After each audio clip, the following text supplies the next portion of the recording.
Okay, I'd like to call this meeting of the Pawtucket School Committee to order at 6:31. Ms. Leslie, please take a roll call. Ms. Bonolo, Here. Ms. Doobie, Here.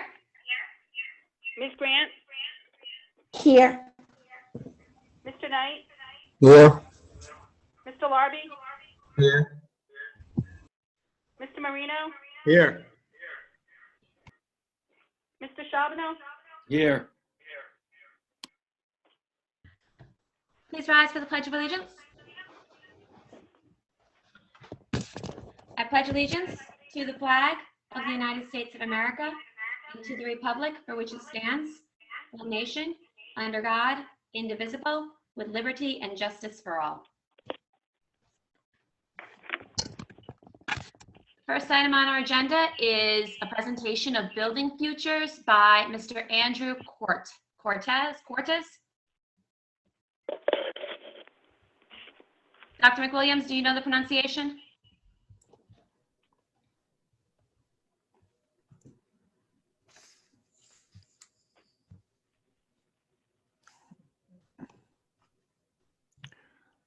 The first item on our agenda is a presentation of building futures by Mr. Andrew Cortez.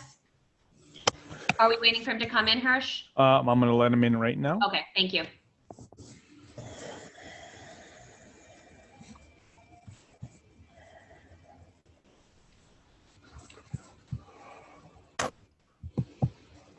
Mr. Court, you're in now. Great. I can't see myself, but hopefully you all can hear me. We can hear you, yes. Oh, excellent. All right. Well, thank you very much. I know that you have a busy agenda in front of you, but I wanted to take the opportunity to let you know how excited I was that the Pawtucket School Committee is executing a project labor agreement that has community benefits attached to it. So hopefully you've received some materials in advance, but building futures helps community workforce agreements like this achieve the local hiring goals through apprenticeship utilization. So in case you're not familiar with registered apprenticeship, it is the career pathway for anyone to gain a skilled trade occupation. You learn on the job, you're an employee from day one, your related instruction plus your time on the job equals advancement within your profession and your wage until you become a journey worker and have a career for life. And you can travel the country with this nationally portable certification. With apprenticeship utilization requirements and a program in place on the school construction, what this allows for is we operate a high quality pre-apprenticeship program where we serve Pawtucket residents.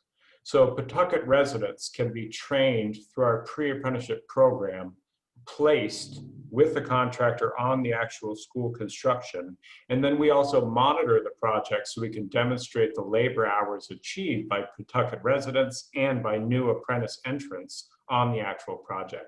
So it's really a great way to complement and extend the impact of the construction process that you are planning to undertake. And I wanted to make sure that I was making myself available to answer any questions related to our pre-apprenticeship program. We have sent some information previously. We're sort of outlining some of the great impacts that we've had. We serve a predominantly BIPOC population. We've been around since 2007. We have successfully trained and placed over 320 individuals who were experiencing poverty into good family sustaining careers through construction apprenticeships. And it's going to be our pleasure to do this for residents of Pawtucket working on a Pawtucket project.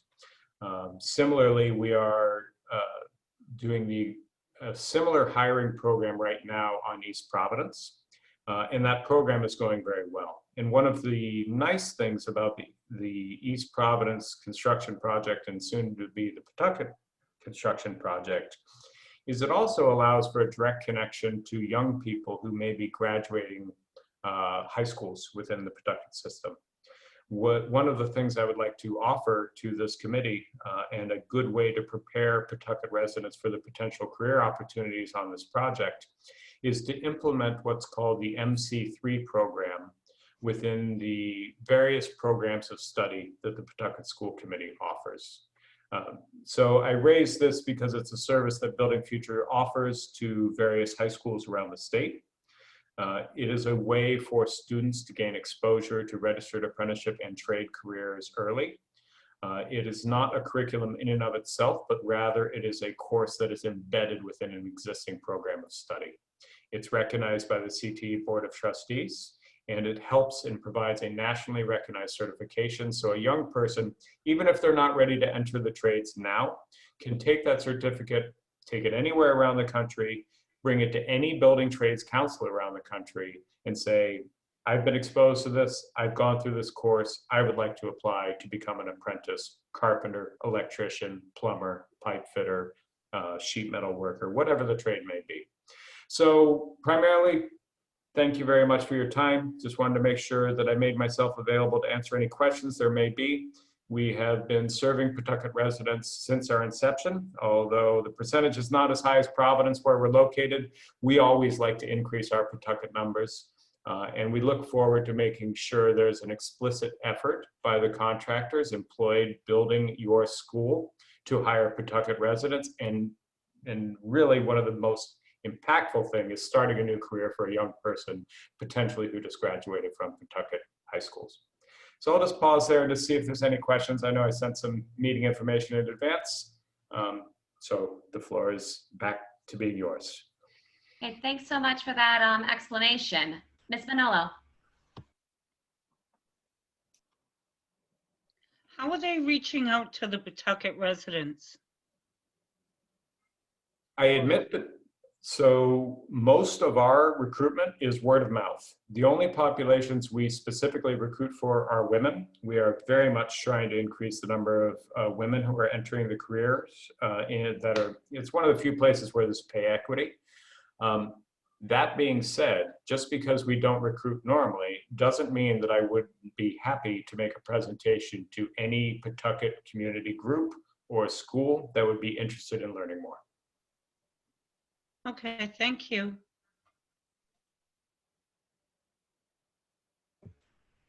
Are there any other questions?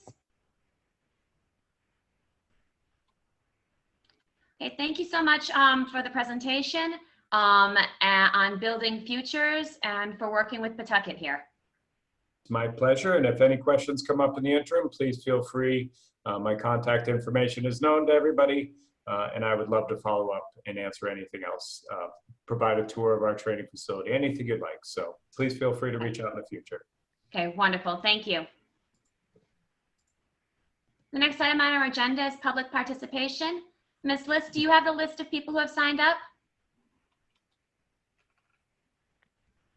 Yes, I do, Ms. Doobie. The first speaker, go Can ahead. you give me the number of how many people?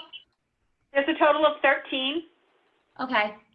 Can we take them one at a time? And can we ask that public participation be limited to about 3 minutes so everyone can have their voices heard? Ms. List, what's the first name?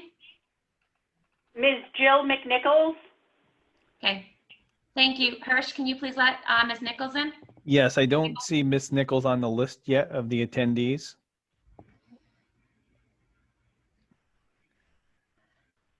Is it possible, is the hand raise function possible that somebody could raise their hand if they are Jill McNichols? I will lower all hand right now and then Okay. we'll see what that comes up. Perfect. Thank you.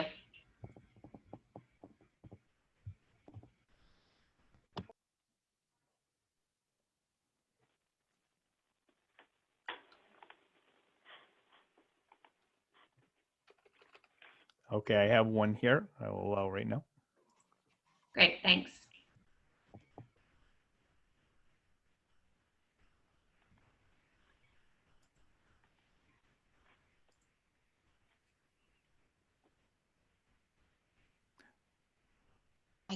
I'm trying to get in and I can't Oh, get in. oh, you're here.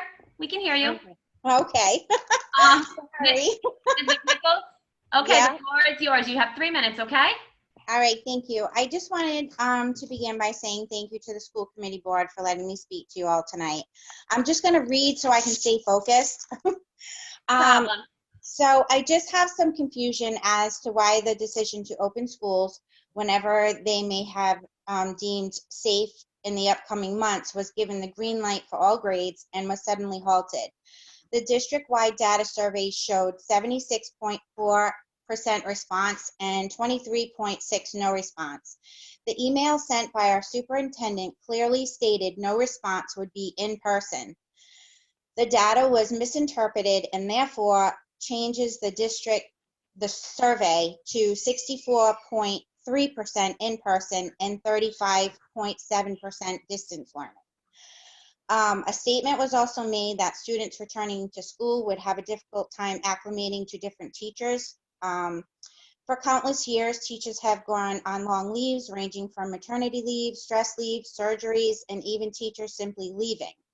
And throughout these situations, students have persevered and adjusted to the new teachers.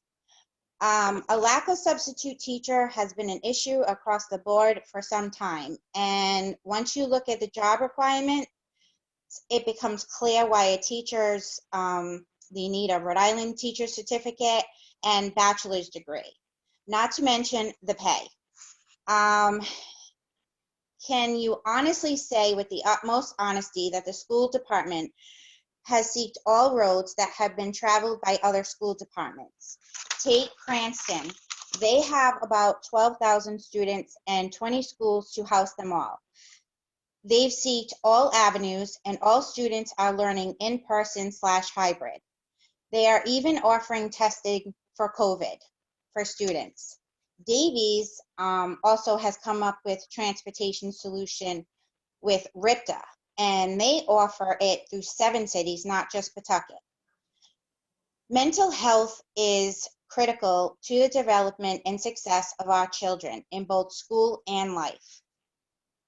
Have you asked the children themselves how taxing and frustrating distance learning has been for them? Have you ever considered that these children are depressed, tired, and overwhelmed? Or do you think a pat on the shoulder and a hotline will ease their troubled minds? Have you reached out to parents to ask if they need or to ask about their issues? Have you offered resources to parents to help them navigate teaching their children and helping them when they needed it? A lot of parents might need help or are just as lost as the children because of their own education, language, cultural, or financial backgrounds.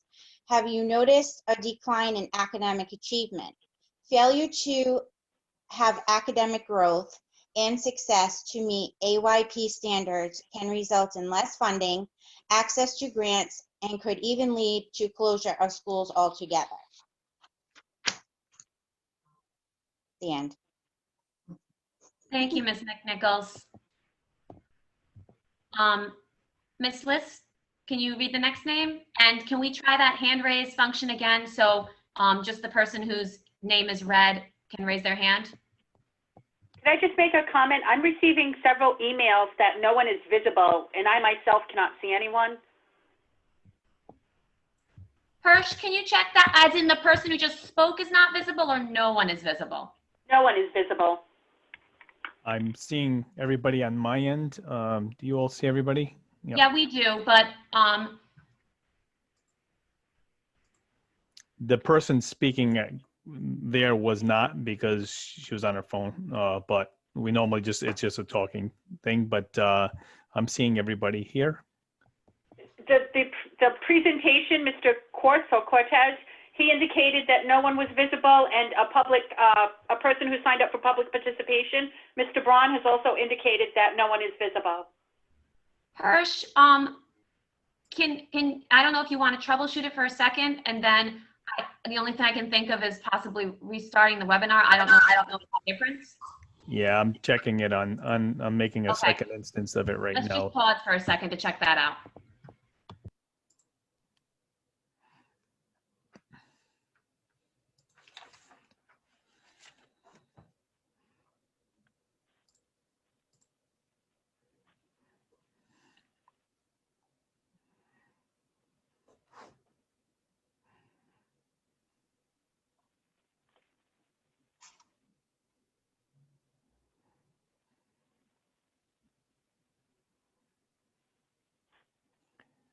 So 1 second.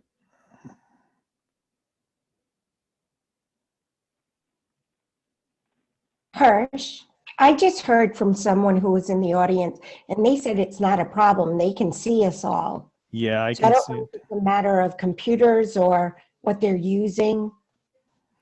Yeah, I just opened up another instance of the video, and I'm seeing it as well.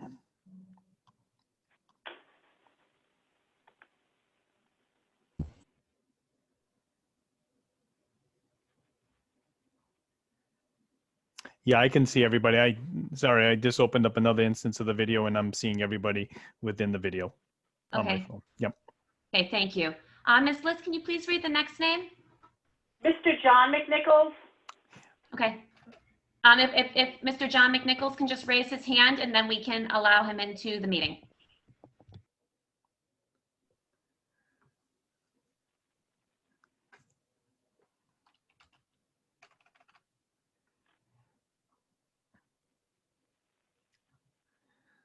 Ms. Dubé, I'm not seeing Ms. McNichols raise his hand. I've checked all the other ones to see who was there. So if you want to go on to the next person, I can bring them in quickly. Okay, who's the next name on the list? And at the end, we'll loop back and see if Mr. McNichols is in yet. The next person is Ms. Pamela Ramsey. Okay, please let Ms. Ramsey in.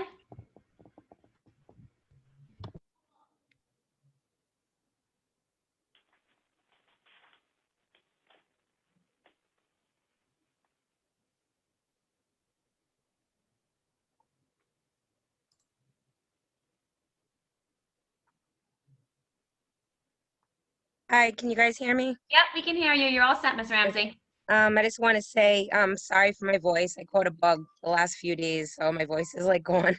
Okay, we can hear you. You're good. And again, I'm going to read also, and not to mimic anything that Jill had said. Some things kind of are the same.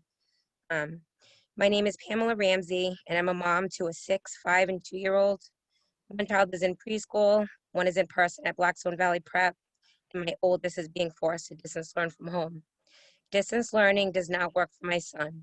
He's a bright first grader that is stuck at a kindergarten level, in my opinion, because of the choices made by this committee. He also is depressed and anxious because he doesn't understand why he can't go back to school while my other two can. The committee had said that it is not safe for our kids to go back, yet they proposed learning centers that were still required in person. The difference being that teachers could still work from home. That to me means that this is not about our children. I have been asked to speak to you today, not only on my behalf, but on behalf of many other parents and students in my community that are greatly concerned for their children's education and mental well-being. The students of Pawtucket are missing out on social interactions and one-on-one education experience with their teachers that students K through 12 greatly need and deserve. This could cause irreparable mental, social, and emotional damage to the students of Pawtucket. In-person learning has been suggested as the best form of education at this time for students by the Department of Health. We feel that the members of the school committee are not listening to the outpouring requests and, quite frankly, the desperate pleas of parents who want their children back at school, at least in a hybrid model that was proposed to us back in the summer. Every other school department in our state are back in school in some capacity.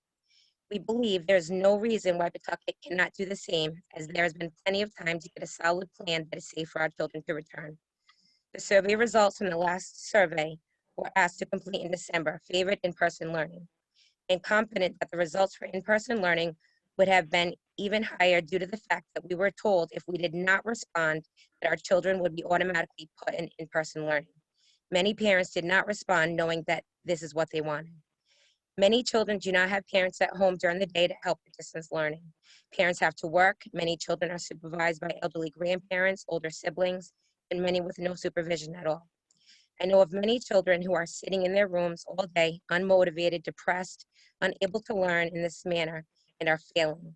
The damage we are causing to these children, in my opinion, and the opinion of many others I have spoken with, outweigh the risk of being exposed to COVID. The virus is spreading with or without our children in school, and we know this. We as parents feel our right to have a proper education have been stripped out from us. Many have written letters to the school department, Governor Raimondo, Lieutenant Governor McKee, Mayor Grubin, media sources, answered your surveys, attended committee meetings, and yet our voices are not being heard. We, the parents, demand the same amount of time that the teachers union now enjoys in meetings with the school committee. We also demand that the school committee respond to every single inquiry or feedback from school families. We, the parents, demand a complete plan ready to be fully executed to bring our children physically back in school. We demand to know why the school committee still feels it's unsafe after all demands for safety have been met by the state. We also demand a report of where all funds for education were used for the year 2020. We, the parents, are fully prepared to hire legal counsel against the Pawtucket School Department if action is not taken immediately to get our children back in schools. Thank you for a chance to speak today. Thank you, Ms. Ramsey. Ms. List, the next name? Mr. Joe Braun? Mr. Braun can just raise his hand and then we can let him in.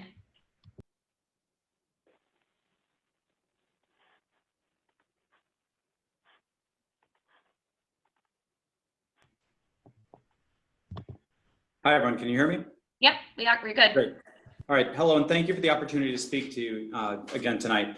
I want to speak from three perspectives tonight, as a parent, a public health professional, and a taxpayer. I'm going to start as a public health professional, and I want to reassure the committee, the students, the staff, and the community that it is perfectly safe to reopen our schools with appropriate mitigation techniques. I say this as a public health professional, a registered nurse, and an epidemiologist with over 15 years of experience conducting research on environmental exposures in children's health. In evaluating the science on school openings, I can say without hesitation that we can safely reopen schools now, and I am comfortable sending my own daughter to school. I want to highlight the results of a recent study that was just released by the Centers for Disease Control. This was a study done in northern Wisconsin in a community that had at times up to 40% positivity rates in some weeks in late December of this last year. They found that COVID incidence was actually 37% lower among people, this was staff and children, who were attending schools compared to their community at large. Let me say that again. The students and teachers who attended the school had lower COVID rates than their communities. Moreover, only 3.7% of all the cases they identified in the schools were attributed to in-school. This shows that schools can provide an important avenue to control COVID in our communities. In addition, they provide us a chance to reinforce public health messages with children, provide testing, and monitor for symptoms. As a public health expert, I am happy and here to offer you my expertise to help guide the committee and the school department so that we can safely reopen schools. I also want to speak to you as a constituent and taxpayer of Pawtucket.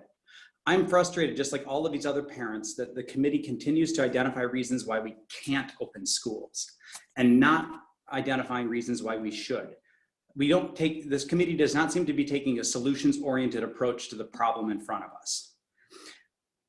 It's more frustrating, it seems like the goalposts for reopening shift constantly. I've repeatedly asked this committee, including Mr. Schonborough yesterday, what specific measures or metrics are going to be used to resume in-person learning. This has never been stated to us as a community. This is really important and is more pressing than ever because COVID is going to be with us for years to come. I want you to consider that for a second. Even though we have vaccines now, COVID is here and it is going to stay here. We are not going to be able to vaccinate children. None of the vaccines approved or that will become approved in the coming months will be available for children less than 16 years of age. While we may be able to vaccinate older children and teachers and staff, we will not be able to control the spread in schools with vaccines among children. So we will still need to have pods, masking, filtration, ventilation, etc. All measures that we can use to control COVID, but have been identified by this committee as reasons why we cannot open schools. So this gives me real serious concern that this committee is not going to agree to open schools in fall of 2021. Thus, I think if you're serious about reopening schools as soon as possible, you proactively engage in a solutions-oriented approach so that you can ensure this educational welfare of children in this city. I want to lastly speak to you as a parent. A few weeks ago, I was driving my daughter to her virtual learning at the Boys and Girls Club. And she said to me she didn't want to go there because her real friends aren't there. Excuse me, Mrs. Doobie. And they're at She's addressing people that are here not the school committee. What's that? Mr. Braun, He's addressing people who are not here, not the school committee. excuse me, Mr. Knight, I'd like to hear what Mr. Braun's saying. Thank you. I'm sorry, please continue. So she said her real friends aren't there at the Boys and Girls Club, that they're at Very. And I get choked up thinking about this because she's really struggled without being able to see her teachers and friends. And I know this is a struggle that a lot of our kids go through given your decision. And it's really hard to keep telling her that. She keeps telling me that she can go to school and wear a mask. And she has thought of ways to reopen schools safely. She writes about this. She writes grants, she tells me, to do this. Because she wants to go back to school and she wants to see other children go back to school. So she writes grants like her daddy does so that we can study how to let kids go back to school in Pawtucket. And I think this experience isn't isolated. It's happening across the country. And we're beginning to see the implications of remote learning on children's mental health. We see increased teen and child suicide in Las Vegas and in Nevada. We're seeing increased mental health related ER visits in communities that are using distance learning. And thus, I think we're as I've said earlier, we're conducting a very large scale experiment on the mental health of our children. And Pawtucket is serving as this experimental group in the entire state of Rhode Island. So I really urge you to reconsider this decision and to of canceling in-person learning for the rest of the year. Thank you. Thank you, Mr. Braun. Ms. Litz, can you please read the next name? Ms. Jade Marlanda, and I apologize if I mispronounced that. Okay, can we just have that hand raised? She's coming in.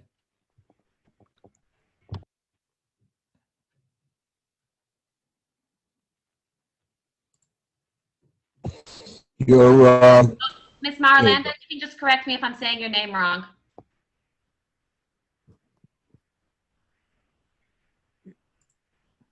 You just need to unmute. There you go. And can everyone hear me? We can hear you, yes. Okay, great. My name is Jade Marlanda, and I want to just thank everyone for taking an opportunity to listen to what the parents have to say. This isn't the first time that I've come to the committee with problems, and I'm hoping, like last time, that it will be something we can all put our hands in together and get it done. So I want to ask the committee, what will it take? Try to think about that. What will it take to make change in our district and our schools? For years, our children in this city have been subject to the decline in educational standards. And now, in a global pandemic, things are worse. Not only because of the pandemic, but many factors leading up to today, from infrastructure to support staff. Pawtucket parents and students deserve better. As we speak, our children are being forced to assimilate to a cookie-cutter, one-size-fits-all learning model. This will not and cannot be acceptable. I'm reminded of the last time I had to speak with this committee on school violence.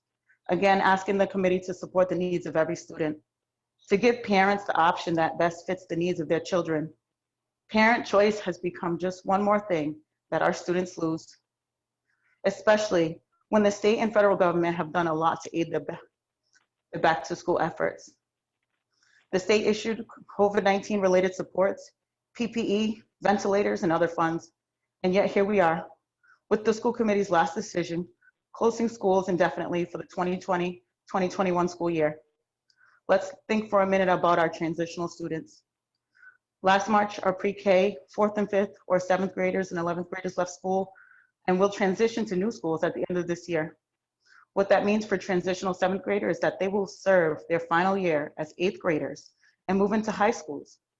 Some still as the March 1920 7th graders that they were. Many not meeting ELA and math standards for their grade level.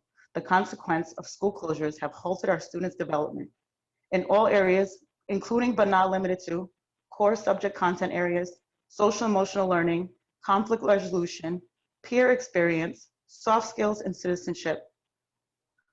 The committee cannot justify their distance model idea with the irrational thought that because some can meet this with success, that all will. With another pressing matter to our already crippling public school system. Students that would likely excel in person with the resources and learning supports they need are subject to failure. Think for a minute again about all that the state has done. with ventilators, PPE, contact tracing, and K-12 hotline, which offers free rapid and PCR test appointments specifically for teachers and students to see more timely results. The CDC has created guidelines for social distancing and contact tracing. What more will it take? Some schools have resorted to opening just to avoid the sheer trauma our students are facing. Around the country, we're seeing increased rates of suicide forcing school openings. The 5th largest school district in the country, Clark County, Las Vegas, where we're left with no choice but to open. A rise in suicide rates is to blame, a number that doubled over 9 months in comparison to a previous full year. According to the American Academy of Pediatrics, researchers analyzed electronic health record data from 18,000 youths. Okay, they presented for any complaint that was largely pediatric emergency departments. And of those 12,000 youths who completed suicide risk screening, 59% were female, and the mean age was 14.5 years. About 48% were Hispanic, 26% non-Hispanic white, 19.1% Hispanic Black or African American. A chief complaint of suicidal thoughts or behaviors was reported by 3.5 of the patients. The science is there. It's calling us to help our students. We need to be sure that the decisions like prolonged school closures are made with solid evidence, based in fact by the scientists and doctors who have been putting the work in and doing the research to ensure the safety of our children and community. They're ringing the alarm for us to understand the dire side of school closures. Even in a New York Times review, Dr. Robert Redfield from the CDC warned that the rise in adolescent suicides would be one of the substantial public health negative consequences of school closings. Mental health groups and researchers release reports and resources to help schools, which provide counseling and other intervention services. They reach students virtually. Mental health advocacy warned that student demographics at the most risk for mental health declines before the pandemic. Those students, like ours, Black children, LGBTQ students, were among those marginalized by the school closures. Pawtucket students and families are facing even more hurdles with the district closures. Pawtucket is a heavily diverse population with an already marginalized population of students. This single decision has the ability to leave a direct and lasting impact on our community's most vulnerable treasure, our future, our children. Students in majority of the schools in this district have needs that are not being met, both learning and social emotional. Households with more than one child with learning deficits, homes without food, emotional support, or a parent around. Many homes where school was the escape. We are expecting Pawtucket students to learn when they have to get siblings online, fed and on track. Single parents, homes where the parent is essential workers, and our only child students who are left to fend for themselves. The scenarios are difficult pill to swallow. Parents report children are depressed, anxious, and stressed beyond belief about virtual learning. We cannot close the door on the unpleasantries and use a few good reviews to blanket the issues. Students in Pawtucket need to go back to school. I'm asking this committee to put it on their agenda to revisit the school opening procedures that the superintendent had laid out that were never explained to us. If they're not met with opening, then we need to have other supports met, because virtual learning is not working. Not for me, not for my student, and not for any other students. And that's from a parent of Pawtucket and an educational professional who's in school doing in-person learning. Thank you. Thank you, Ms. Marulanda. Ms. Liz, can you please read the next name? Miss Agi Gay-Ka. Agi Gaikat, is she, do you see the hand, Mr. Christina? She's all set. She's in. Okay. Hello, my name is Aji Gaika. I'm a parent of a first grader here in Pawtucket, and I'm also a board member of PLE, Parents Leading for Educational Equity. Given my first grader, who had her kindergarten year interrupted, has never had a full year of in-person instruction, I was deeply disheartened at the recent committee's decision to keep distance learning as the only option available to parents. As with many parents here, I could not completely understand the reasoning behind the school committee's decision or what its greatest motivator was to remain closed. While I can understand this committee has to balance the concerns of teachers with that of parents and students, I'm a firm believer that students are the priority. This is not the time to debate whether teachers are educators or babysitters. Rather, it's the time to acknowledge their importance in our educational system. Teachers are essential workers, and schools provide crucial resources to our most vulnerable students. As a former substitute within Pawtucket, I can attest to the dedication of many of our teachers, as well as understand their concerns. My husband works as a CNA. One brother works in a group home for special needs adults, and another is a corrections officer. I have many cousins who are cashiers and stock workers at Walmart and Stop and Shop, along with many other Pawtucket parents who are the service workers keeping our society functioning every day, and most importantly, during this global pandemic. All these people's children who you refuse to give an in-person schooling option to are left with just distance learning. I am addressing this point around teachers because I believe it has to be the committee's main reason for not opening even elementary school. While I myself wasn't happy about the governor's statements, given how long Pawtucket schools have been neglected and how inequitable the funding formula has been, it doesn't mean I don't agree with her sentiments that you are failing our children with this decision. It is not for our elected officials to play games with acquiring resources and funding for PPE and ventilators. Now that these issues are resolved, we cannot stand by and allow this committee to prioritize union demands over Pawtucket students. We demand our most vulnerable students to be given an in-person option because the long-term academic and generational ramifications outweigh the costs. The cost in this case, according to the CDC, is low rates of spread with proper precautions. Mr. Braun has even laid out for us that schools could be imperative in lowering the spread of this during this pandemic. Creating an in-person option does not mean eliminating parents' choice to distance learning. Of course, there will be logistical compromises, but that is where we challenge you to use your imagination, not quit in the face of these setbacks. Pawtucket parents and families have shouldered the struggles of distance learning with patience, only then to have this committee insult our efforts by not creatively meeting our needs like other districts have. It's evident that the needs of our students and parents in Pawtucket and this committee are this committee's last priority. If this is not the case, then I implore you all to reconsider your decision and immediately begin implementing the plan to bring back elementary ESL students and students who have IEPs. This is the state of our middle schools prior to the pandemic. Jenks, 10% of student proficiency in ELA, 8% of student proficiency in math. Slater, 8% of students are proficient in ELA, 5% are proficient in math. Goff, 30% of students are proficient in ELA, 15% are proficient in math. The ramifications of continuing to keep schools closed to most of our students is inevitably academic loss. As you have just heard, that gap is already too wide. While this committee has made changes to improve elementary school scores, very little has been effective in increasing middle school scores.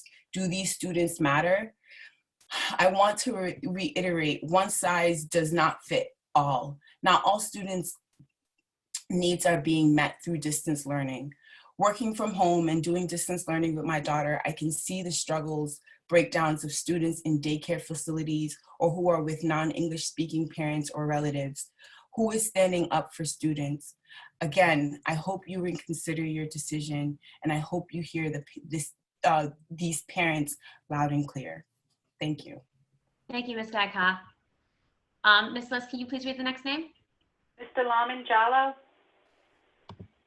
Hi, he's my husband and he's right here. He also has. Okay, thank you. If you can just trade off. He's in. I just let him in. Okay. You're still on mute.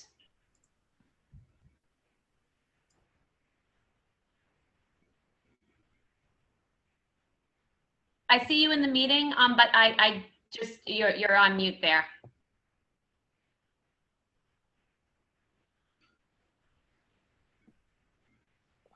Hello, guys. Sorry, guys. Okay, you're all good. I just wanted to piggyback on what the other people have said, like people like Aji, and that's my wife actually, and Mr. Braun and Jade, that we need to open schools for the kids. Actually, just the distance learning is not working for everybody, and it should not be one size fit all. And also we have to look at what the other school districts in the states are doing. At least they're giving people the choices, the opportunity to have something different, not just say there's no in-class learning for everyone throughout the year. I don't think that is fair anyway. And also there's a lot of data out there that shows that kids are not really getting a lot of,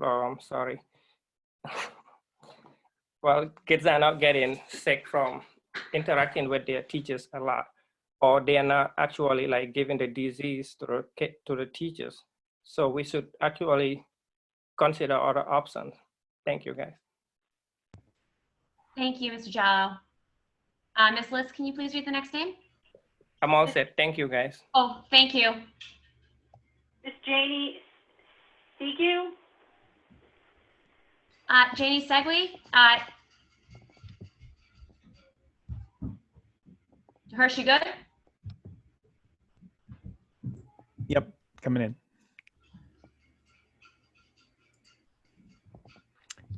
You can unmute.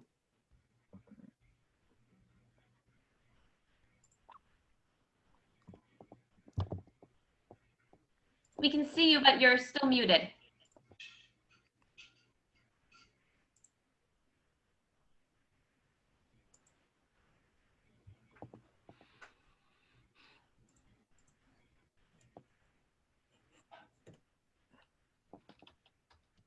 Once again, we can see you in the meeting, but you're still on mute, so we can't hear you.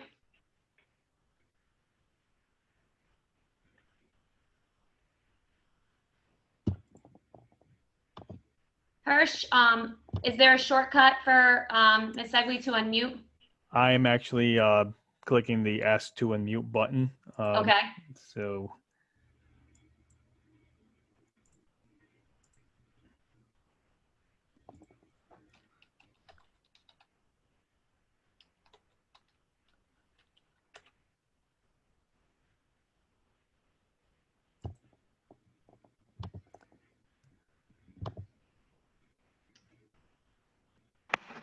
Oh, there she goes. There she goes. There we go. Good. Excellent. Can you hear me? You're all good. Okay. Okay, I'm going to read a statement from a different parent who is on the call right now, but did not get their name submitted in time. Hello, good evening, members of the school committee. This is from Shayna DeBritto. She's a very concerned mother. She's here to tell you about her personal experience with distance learning. The first day of distance learning, she was the perfect, she was the parent that was excited to be the teacher, the principal, the lunch lady, all of it. She had no idea what she was about to face alone with no guidance. I'm going to just read it from her perspective. I realized that as much as I wanted to help out and be the best teacher mom ever, I couldn't. I graduated from Shea High School in 2007. The curriculum that I was taught is way different from what is being taught now. We have been doing what we can, and it is not enough. Imagine my household. I have 2 students, my daughter and my niece doing distance learning, and a 1-year-old that wants to play and have fun. I have 2 girls sitting at the kitchen table in separate classes. One misplaces her headphones, one needs clarification, extra help from her teacher about an assignment. There are a lot of transitions to keep up with, different links, lots of work, and very little guidance. I not only worry about the kids that are with me, but the kids I can see that don't have extra help at home. This is just an example of the struggles parents and students go through. Let's just say this is not the perfect learning environment. I'm concerned that my girls are not getting the support they deserve. I'm concerned that this year and a half will put my kids even further behind. We need more resources. We need a plan. This is yet another failure of the Pawtucket school system, and so many of us can't even put our children in private schools or give them more. I expect more from the school committee, and I hope that you all hear us loud and clear. Think of the students. This is shameful. Think of the students. How are you going to close the gap? Reopen schools safely. I trust you all to come up with a quick plan. Again, please reopen our schools. I also just want to add, as an aunt of kids who are in the Pawtucket school system, as a community member here in Pawtucket, I am also extremely concerned about having schools closed this long.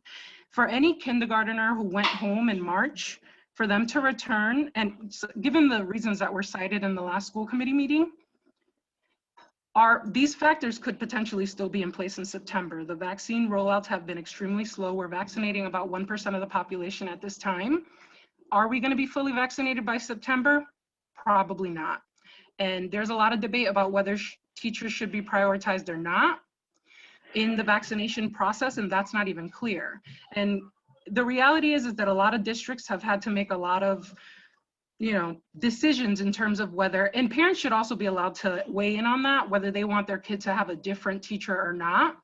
And I bet that a lot of parents wouldn't bat an eye, because their kids need to be back in school. And not everyone is going to choose that option, but for those who want it, it should be available to them. And again, my biggest concern is, if we don't open schools this year, will you open schools next year? We have kids, kindergarteners in particular, who haven't even ever received a full year of school, of in-school instruction, those that went home last March. Thank you.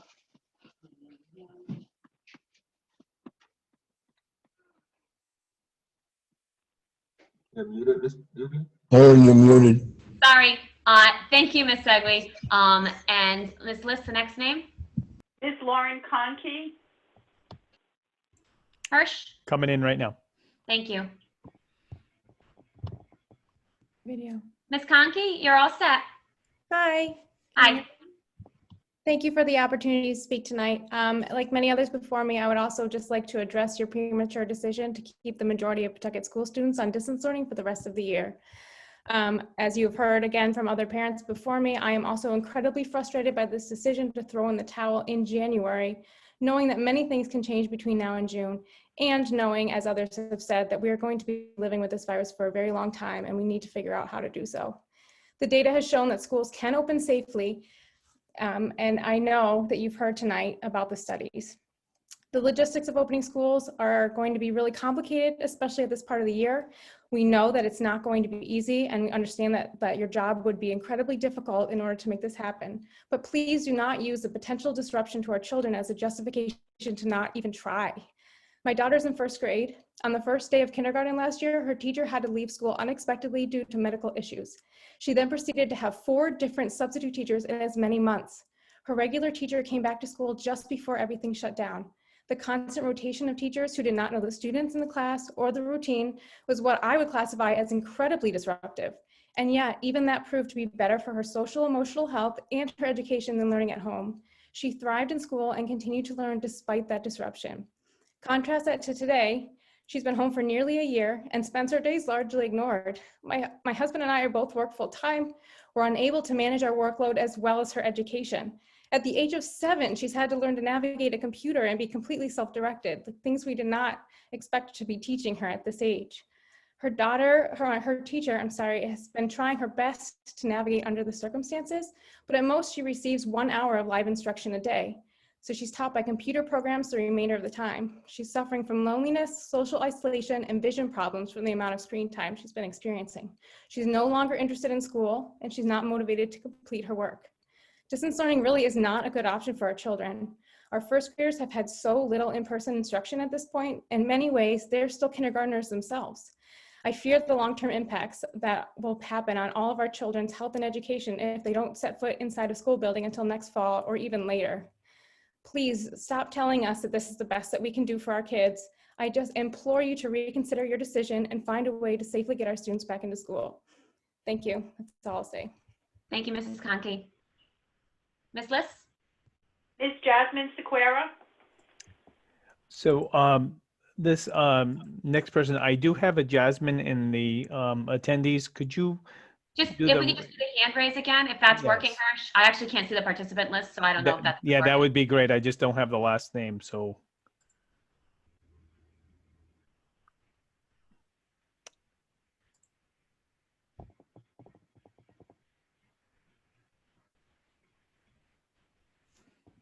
Is that good, Hirsch? No, I don't.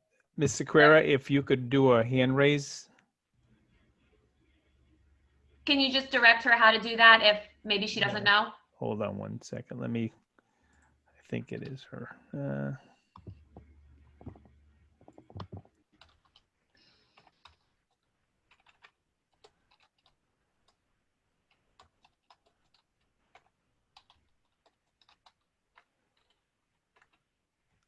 Thought I saw her. If you can hear me on the phone, if you could do the *9 to raise your hand.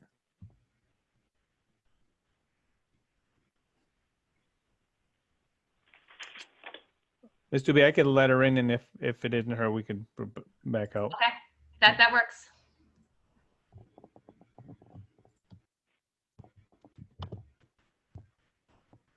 Jasmine?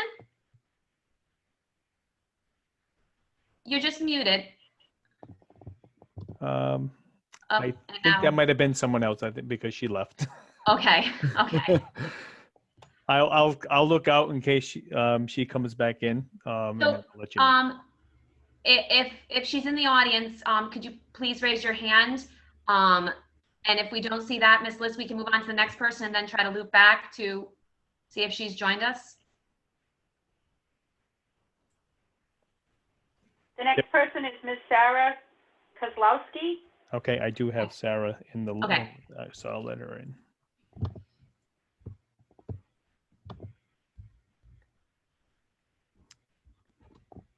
Okay, Ms. Kozlowski, you're in there if you'd like to unmute.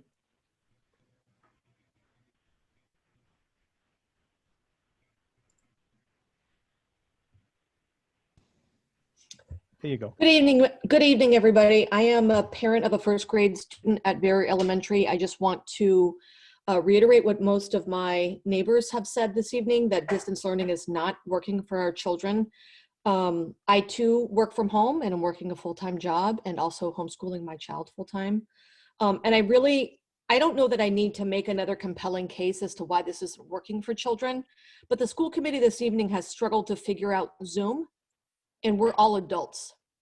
And I want you to imagine what an average day is with a teacher who's trying to do Google Meet with 7-year-olds who have banging pots in the background and barking dogs and siblings that are also tuned in. It is chaotic at best. And our teachers are working incredibly hard. And I know that they want to be back in person. The decision that you have made in honor of our city is shameful.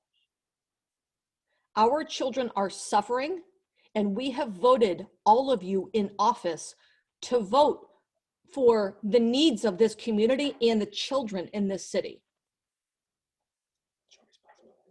It is your responsibility, based on the legal obligation and the agreement that you have to hold public office, to reopen schools and ensure that schools are appropriately staffed and funded. So if our school system does not have adequate substitutes, or our school systems don't have air filters or anything else that they're lacking, it is your job to find the solution. Let me give you a perspective. I am a nurse and I oversee a team that is providing healthcare every single day in the middle of a pandemic. And during this entire time, as I have worked full-time for 10 months teaching my child and a preschooler that was home at some point, when my boss came to me and said, you have to do whatever, make it work, have meetings, work remotely, teach your kid, I rose to the occasion. I have been sleepless, I have been frustrated, I am stressed, but every single person in this community, whether they drive a bus or work at Stop and Shop, or they work at Dunkin' Donuts, have managed to show up and do their job in the middle of a pandemic. And the committee has time and time again said, can't, won't, not gonna work. I have never been given the option to simply tell my boss, well, I guess I'm not gonna show up at work today. I'm gonna turn my back on patients today. I don't care who needs to be served today. No is not an option. I can't is not an option. Turn on your computer, 7-year-old, and open up a new tab. It should never, ever be an option. Figure it out. We voted for you. We put our trust in you. And our taxes are paying for schools to be open.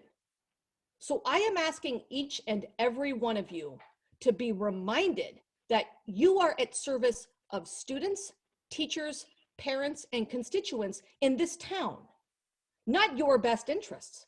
And whatever barriers you are facing, I need you to find a way around it or through it, like every single one of us has done for the last 10 months.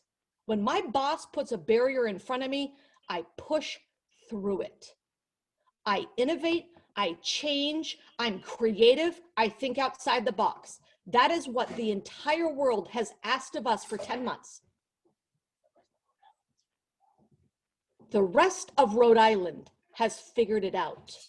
I am asking Pawtucket to merely operate and learn from their neighbors and figure out a way to get our kids in school. Thank you. Thank you, Ms. Kozlowski. Ms. Liss? Ms. Andrea Massey?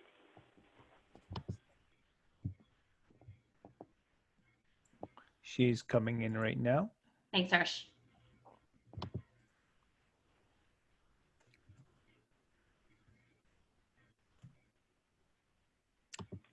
Ms. Massey?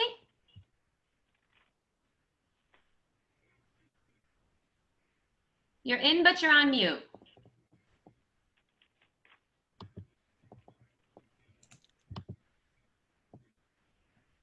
*6 if you're on your phone.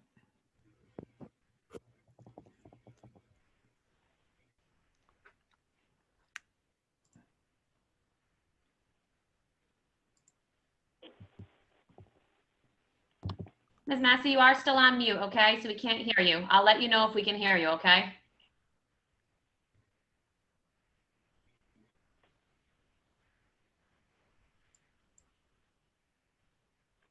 Hirsch, have you tried sending the ask to unmute? Yes, I have.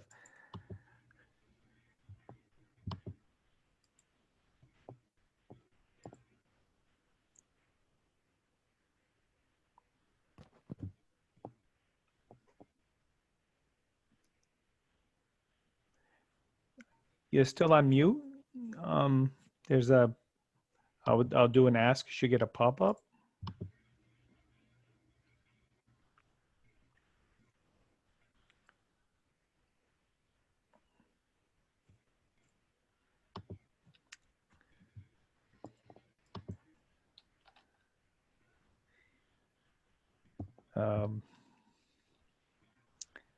Try one more time.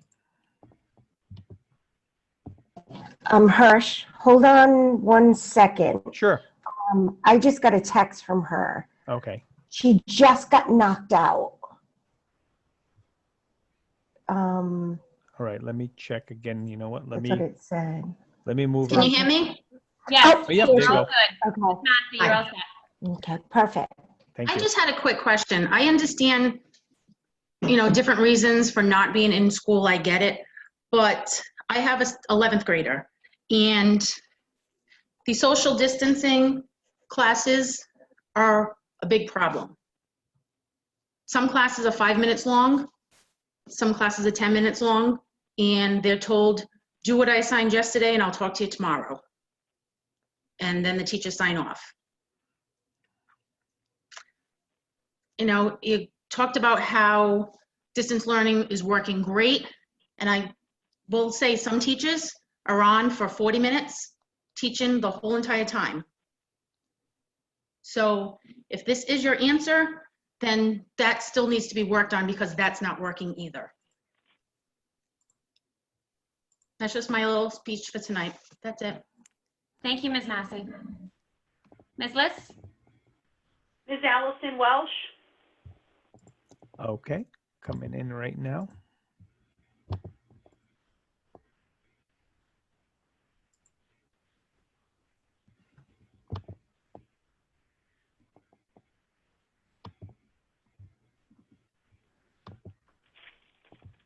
Ms. Welsh, you're RN?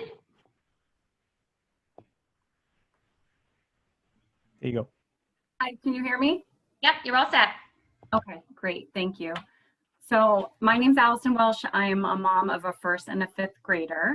I emailed earlier in the week, and I so appreciate those that responded to me and your thoughtful responses. I will be brief and try not to repeat that email or the other parents that have so articulately spoken tonight. I just want to say our kids are being harmed. They really are. They are isolated. They need to be in school. I know these are unprecedented times, but we need to try harder. Sorry, our kids' academic, social, and mental health are all on the line. I know bringing back our students will not be easy. There will be disruption and quarantines. However, even going back for a few days would make the world, a world of difference to the kids. My daughter said it would change her life. Just being around other little humans, it would just have a huge effect on their psyche. I know other districts have provided blueprints on how to return, though not, not at all perfect. And we're not asking for perfect. In fact, as the only district in Rhode Island that's not going back, I just feel like the disparities between our students and the other districts' students are just going to continue to grow. They're just going to get worse. And I feel very fortunate. I'm luckier than a lot of families that I know. I'm simply just asking that you reconsider. We're just asking for the opportunity for our kids to be kids again. Thank you. Thank you, Ms. Welsh. Ms. Liss? Ms. Welsh was the last person on the list, but we never heard from Ms. Jasmine Sequeira or Mr. John McNichols. I'm sorry. Can you please read those names very clearly again? And if they are in the meeting, please, Hirsch is going to direct you on how to raise your hand. Ms. Liss, can you please read the two names again very clearly? Sure. Mr. John McNichols and Ms. Jasmine Sequeira. Okay, I think I do see possibly Mr. McNichols on the call because I think it's the same phone as Jill McNichols was on. So I'll bring that one in. Wonderful, thank you.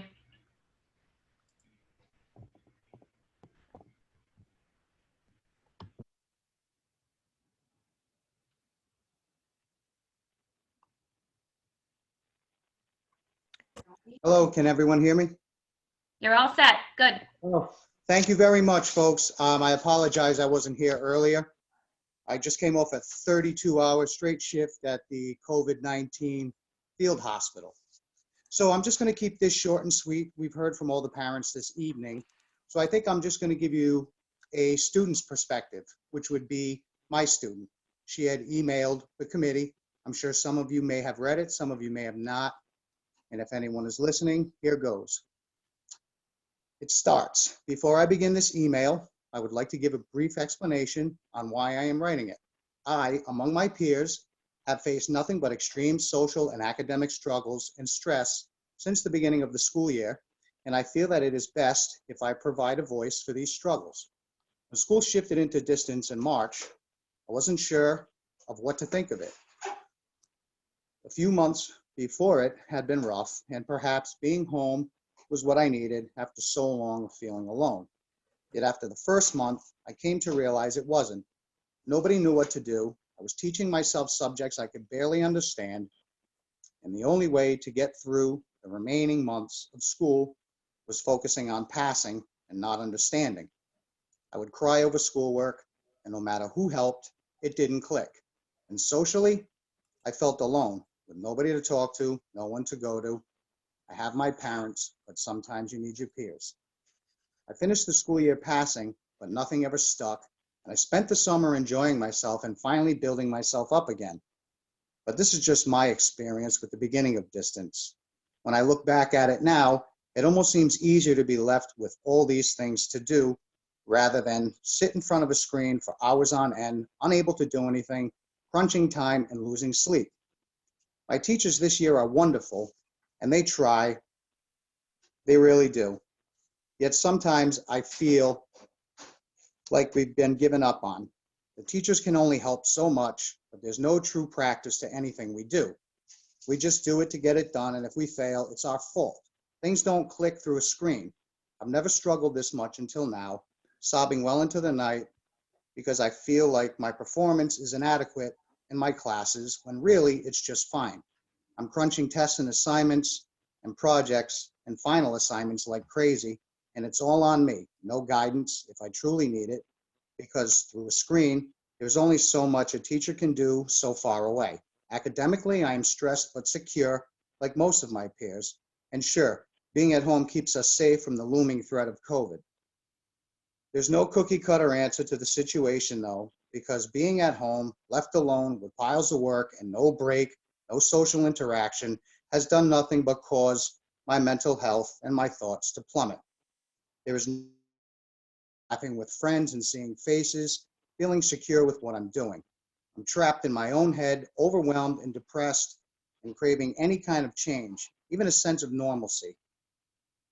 It seems the school department doesn't seem to care. My peers and I feel like we've been abandoned.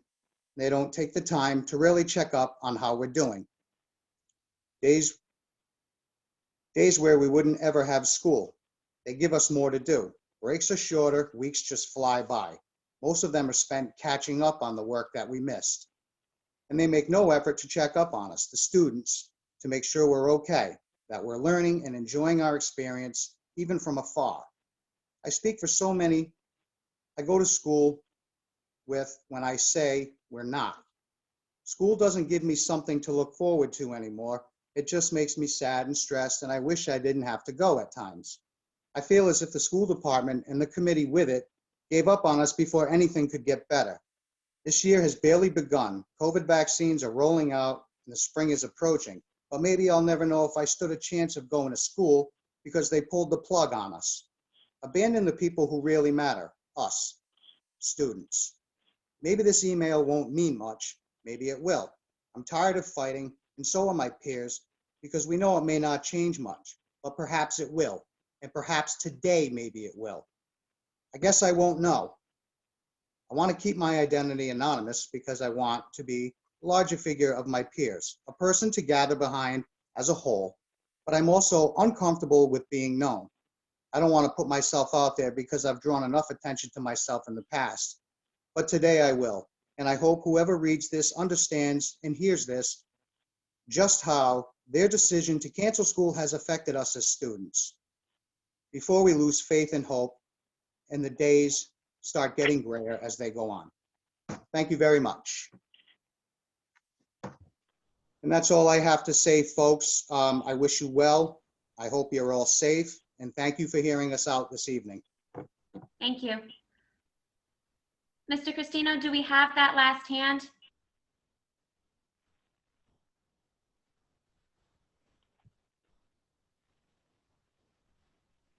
Mr. Cristino? I do have one hand that's up, but I was going to lower all hands and try it again because it might have been up from before because the name on the list is different than the name we have on the list. Okay, so all hands are down if we're looking for Jasmine Sequeira. Okay, that same hand just went up. So Okay, thank you. Please let in Ms. Sequeira.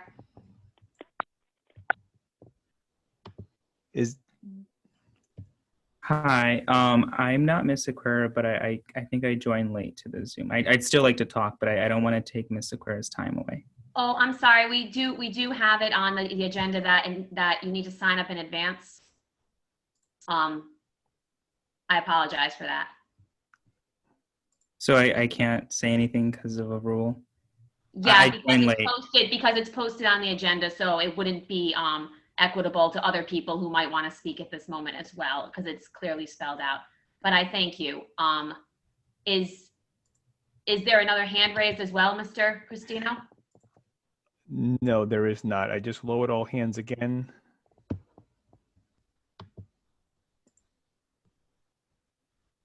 And okay, I do not see. Ms. Liss, if an email comes in from Ms. Sequeira during the rest of the meeting explaining that she's on, can you please notify us?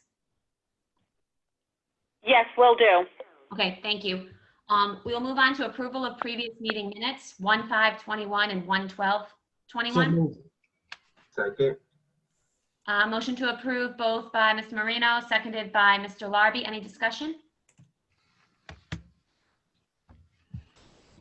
Hearing none, all those in favor of approval? Aye. Aye. Opposed? Aye. The motion carries unanimously. New business discussion action items, Taft Street Garden. Mr. Charbonneau, do you know who's taking this?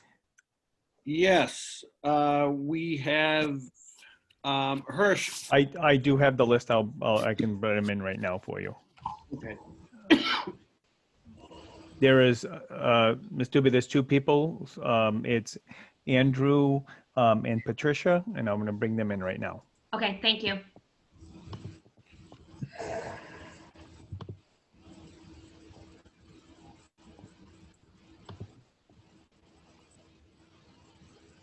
Okay.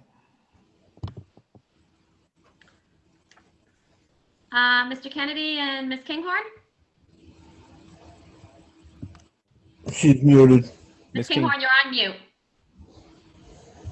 There we go. That catches you every time. Do we also have our third person, Dan Kraber? Let me check.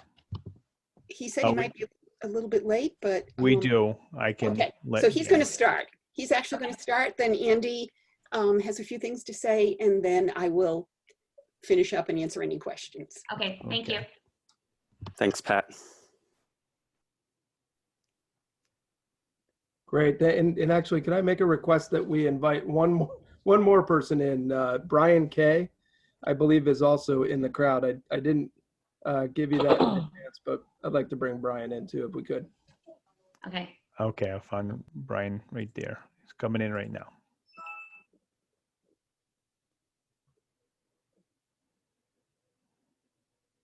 Should be all set. All right. So is the floor ours or? Yep. Okay, fantastic. Well, yeah, I'm going to open up and first just thank you all for your time tonight. This must be a really difficult time for this committee. Obviously, with this pandemic, it's, you know, listening to these stories, it must be difficult for you all to make these decisions and to have this. So just wanted to thank you for your involvement in the community and the great work that you're doing. So just as a starting point. So my name is Dan Krober. I am a professional engineer, a civil engineer with the firm Milona Broom. Also, I serve as the project director for Fortuitous Partners. Fortuitous Partners submitted back in 2019 a proposal to the state and the city on a project that's now called Tidewater Landing. So on the shores of the Seekonk River, you know, kind of on both sides of the river along Taft Street, where the Taft Street Community Garden is currently located. So we've been working for the better part of the last 2 years to figure out how Fortuitous and this project can really positively impact the community in Pawtucket. And as we've done so, and we've done our due diligence, there's a really remarkable group. Andrew Kennedy and Pat Kinghorn representing the Taft Street Community Garden that we've had the pleasure to work with for the past several months at least. They have a really great program, a community garden program on Taft Street that ultimately we will be doing some construction where the garden is. So our role in this is trying to be super helpful in supporting the Taft Street Community Garden, because we believe in everything that you're going to hear them talk about tonight.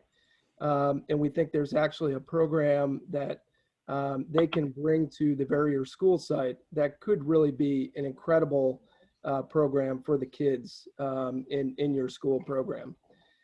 So with that, I'm going to share, I don't know if I can share my screen. It looks like I can. And I have my kids in the background, so apologize if I have background noise. But this plan here is a plan that we've worked with with Andy and Pat to try to understand how we can actually relocate the garden that's located on the Taft Street site and how we can locate it to the Verrier School site. So you all know the site well, I'm sure, but Verrier School, the building is here. You have an outdoor paved play area in this location.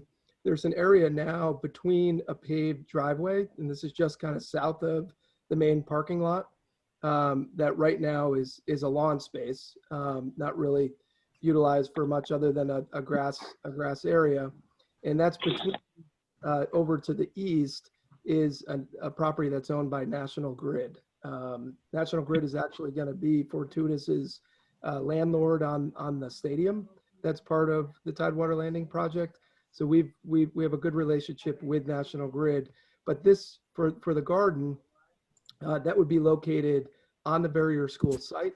So we've worked with, and I asked Brian Kay to come in. Brian Kay is a super talented landscape architect with Mylona McBroom that's worked to put this plan together. So I wanted to make sure if there were any questions about the plan, Brian was here to answer it. But with that, essentially what we would do is transfer the garden program that's on the Taft Street Garden. So it would include a number of raised beds surrounded by kind of a mulch area with a perimeter fence and some other amenities on the site. We did meet out there with some of your grounds folks.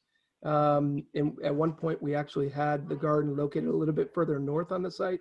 Found out that that's where all your snow plowing gets whenever we get snow. All the snow gets plowed there. So we work to push the garden further south to this location. So with that, that's a quick presentation on kind of the plan, and I don't want to take away the show from Pat and Andy.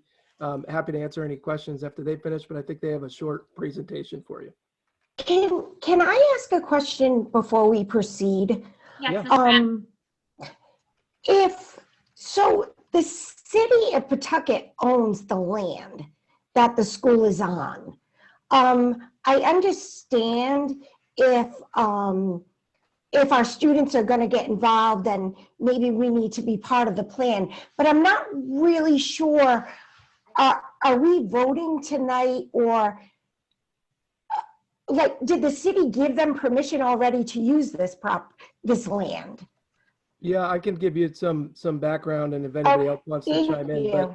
But yeah, so this is kind of step one. We will bring this, assuming that the school committee is okay with this concept. We'll bring this to the city council ultimately, and they will have to vote because it is on city property. Ultimately, they need to authorize the use of the garden on the city property. So this is the first step to make sure that you all are supportive, and if you have any questions, to answer any of those questions you may have. And then we'll bring this forward to the city council, hopefully at their first meeting in February, because I know we're excited about starting to implement this and maybe even plant some vegetables and other great things in this growing season. So did that answer your question? It does. I just wanted to make sure. I was just kind of confused on why we would be, approving this when we don't own the land, So I just wanted to make sure that, you guys in the rest of the committee realized that we don't really have final say on this in regards to the actual land itself. Yep. I believe.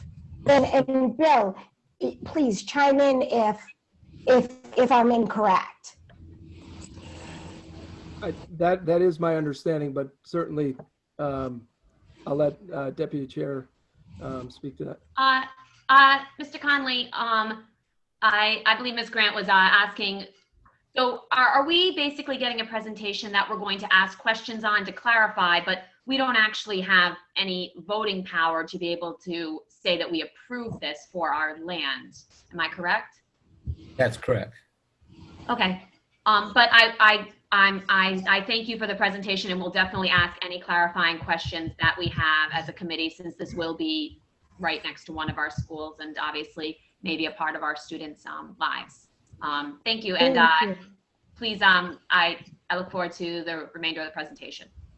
And I think as Ms. you Stubbe? hear the rest of the presentation, you'll hear some of the opportunities that I think that exist with this being on the school property. And I know that the group has already started to brainstorm on what those opportunities could be. So without further ado, I pass the mic, Andy and Pat, over. Ms. Stubbe? Oh, Mr. Knight, yes? I have two questions. Oh, yep.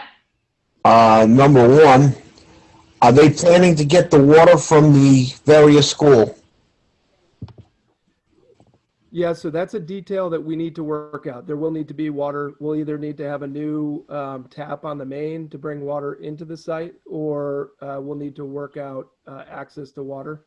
But clearly, obviously, with a garden, there's going to be a need for water. So it's something that we will need to work through. We haven't sorted out that detail exactly, but it's certainly something we're going to have to get through. And the second question, Mr. Knight? Have all the people that are involved in the garden been run through BCI? So that's, I think we were going to touch on that a little bit. And that really, I think that the hope is that we could get more feedback on what the requirements would be from the schools in terms of, and I assume that's, I'm not familiar with that term, but I assume that's a background check. Yep. Yeah. Yes, it is. So that's required. We'll want to understand what those requirements might be. Thank you, Mr. Krober. Okay. Andy, do you want to share your screen? I'm going to stop sharing mine and maybe you can pull yours. Yeah, absolutely. So thanks everybody for watching our presentation. I'm just going to share my screen with you all. Can you hear me all right? You're all good. Okay, awesome. So let me just get this going. Okay, can you see my screen right now? Yep. Okay, so I'm just gonna give a really quick intro about who we are. My name is Andrew Kennedy. I joined the garden as a board member just a year ago, but I'm already really excited about it and I hope to share it with you. And the purpose of this is obviously to answer all your questions because, you know, we value, even if it's not your final say, we really value your opinion, and we just want to make sure you clear the idea.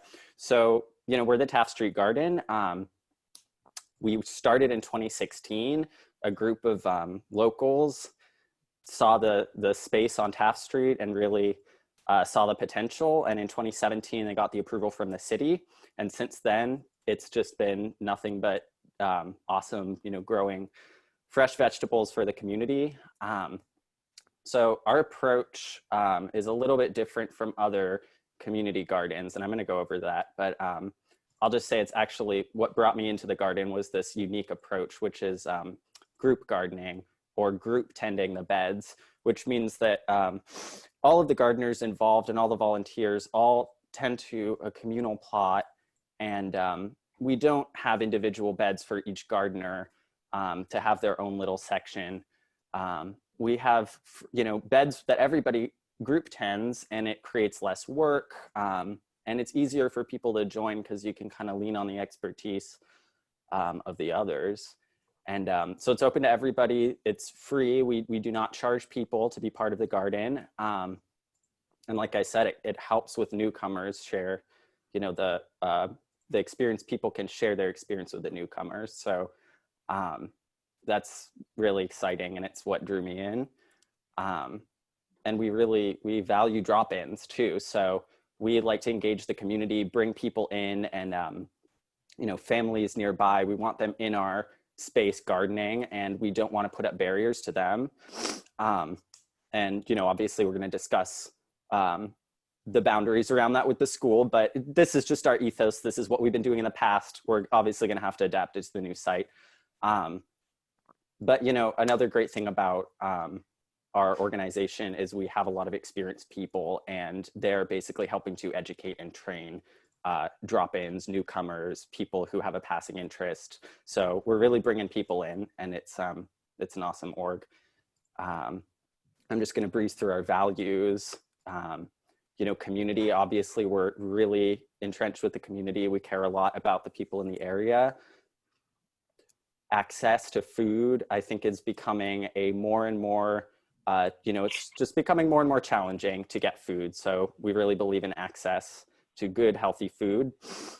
Collaboration, we really believe that bringing other people in, like artists who painted these raised beds, it just multiplies the joy and the creativity. So, we hope to collaborate with the school.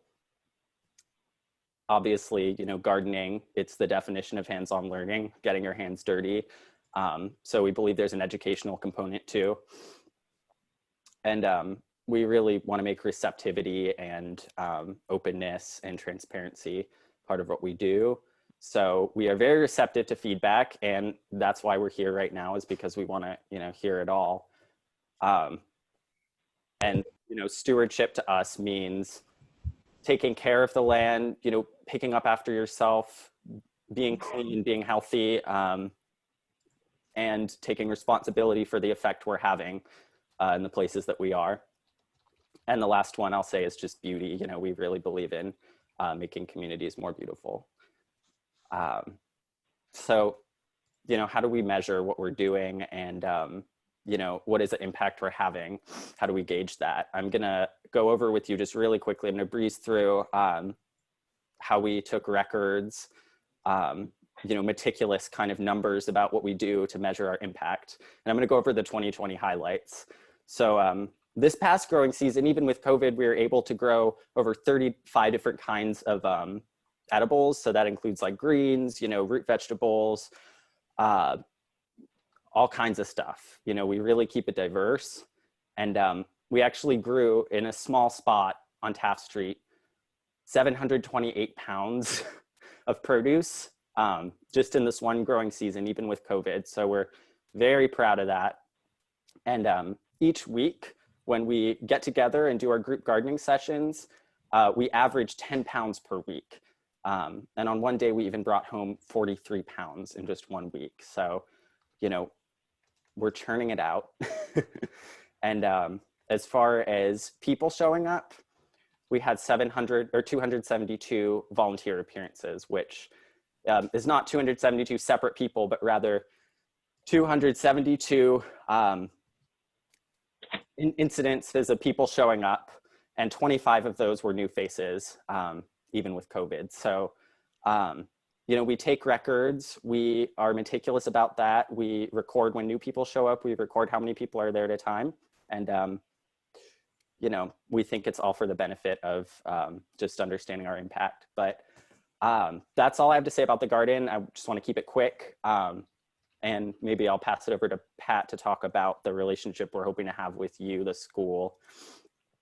Thanks. Thanks, Andy. My name is Pat Kinghorn, and my husband and I have lived in Pawtucket since 1995. And I'm actually right around the corner from the Verrier School. If I look out my bedroom window in the winter and fall, I can actually see the school. Can't quite see where the garden would be because that's behind the school. I'm going on my 5th year with the garden, and I'm actually the garden operations manager. So I meet with people in the off season, and we plan out the garden for the coming year. We're extremely receptive to the community. We're always trying to figure out what it is that people like to eat. So we've made, for instance, I have Southern roots, and I'm the only person apparently in Pawtucket that likes turnip greens. So that sort of bombed. So we said, okay, well, we don't need turnip greens. We'll go with collard greens. Well, that went a whole lot better. Another thing that people really like is okra. That was part of the 43-pound week when I think we gave 7 pounds of okra pods to the George Wiley Center. That's one of the things that we do. Is our model is really communal, as Andy said. You come and you work, and you go home with a portion of whatever is harvested that day. We start usually in April, we'll do a first walkthrough. We'll try to clean up things, see what we need to do to get started. The past 4 Aprils have been wet. So we haven't exactly done a whole lot of planting in April because everything would just slime out. But we meet, we have a core group of volunteers that we call our core volunteers. And those are the people that are on the board of the Taft Street Community Garden. And these are the people that are primarily responsible for the working of the garden. We have 2 working sessions a week throughout the growing year, one on Sunday afternoons and one late on Wednesday afternoons. So for people that can't make Sunday, they can make the Wednesday. The sessions are planned and managed by the core group. I think last year I was there for all but maybe 3 or 4 sessions. So as the gardener, I was the one that was supervising the whole operation. And I would be the point person for the school and the school committee, so that if there were any questions, any problems, any concerns, anybody would be able to reach out to me. I'm at the garden virtually every day. Because I really care for the garden and what's going on. People in the community actually watch out for the garden. I'll show up and somebody will come walking by and say, you know, there was somebody here the other day and they were picking X, Y, and Z. So we know that people care about the garden, that people watch out over us. In fact, one of our neighbors is storing in his basement some of the canna lily tubers that we've got over the winter. And he just volunteered to do that for us. So let's see what else. We're really excited about the thought of working with the barrier students. We have the past number of years in the summer had a summer program. Excuse me, I'm going to cough, so I'm just going to mute myself so you don't have.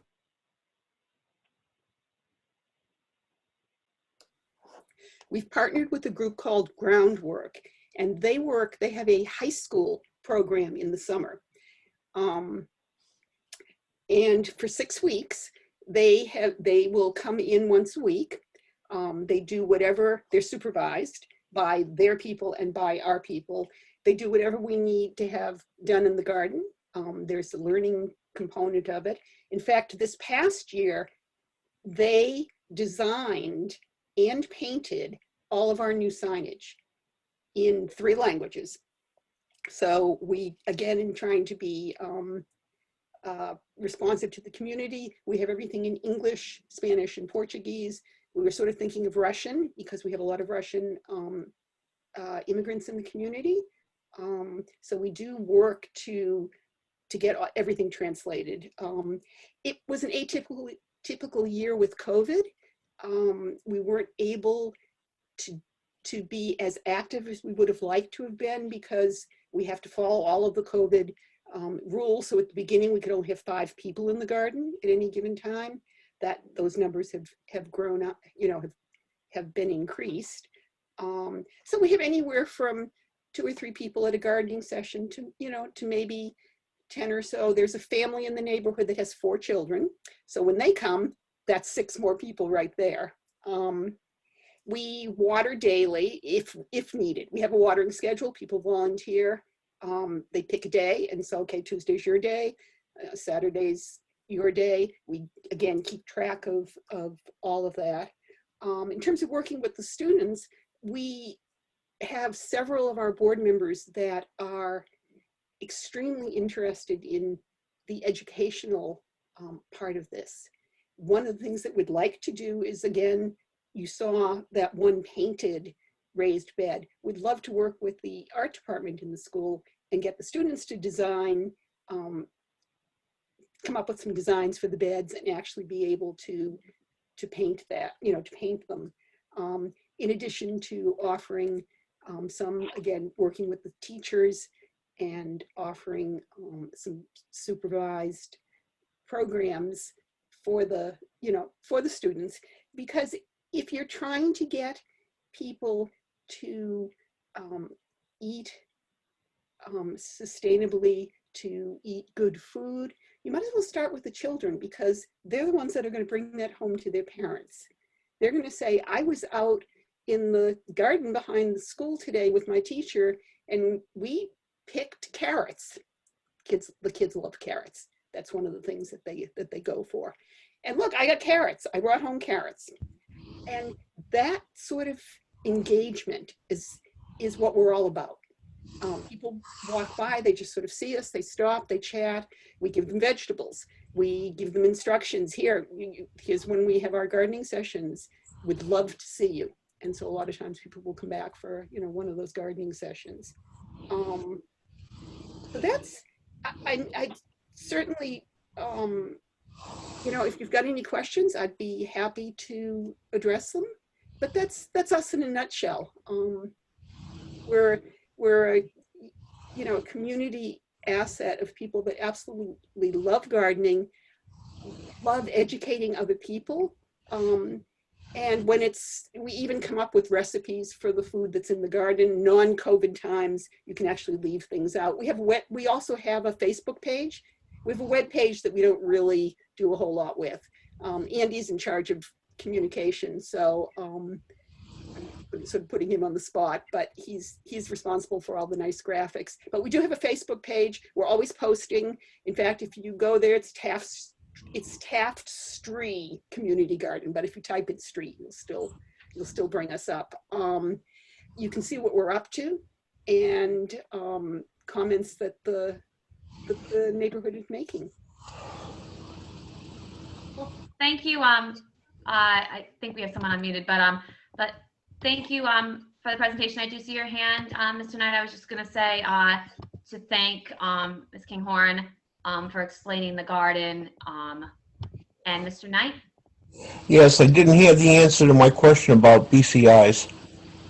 Well, that was sort of my follow-up question to you.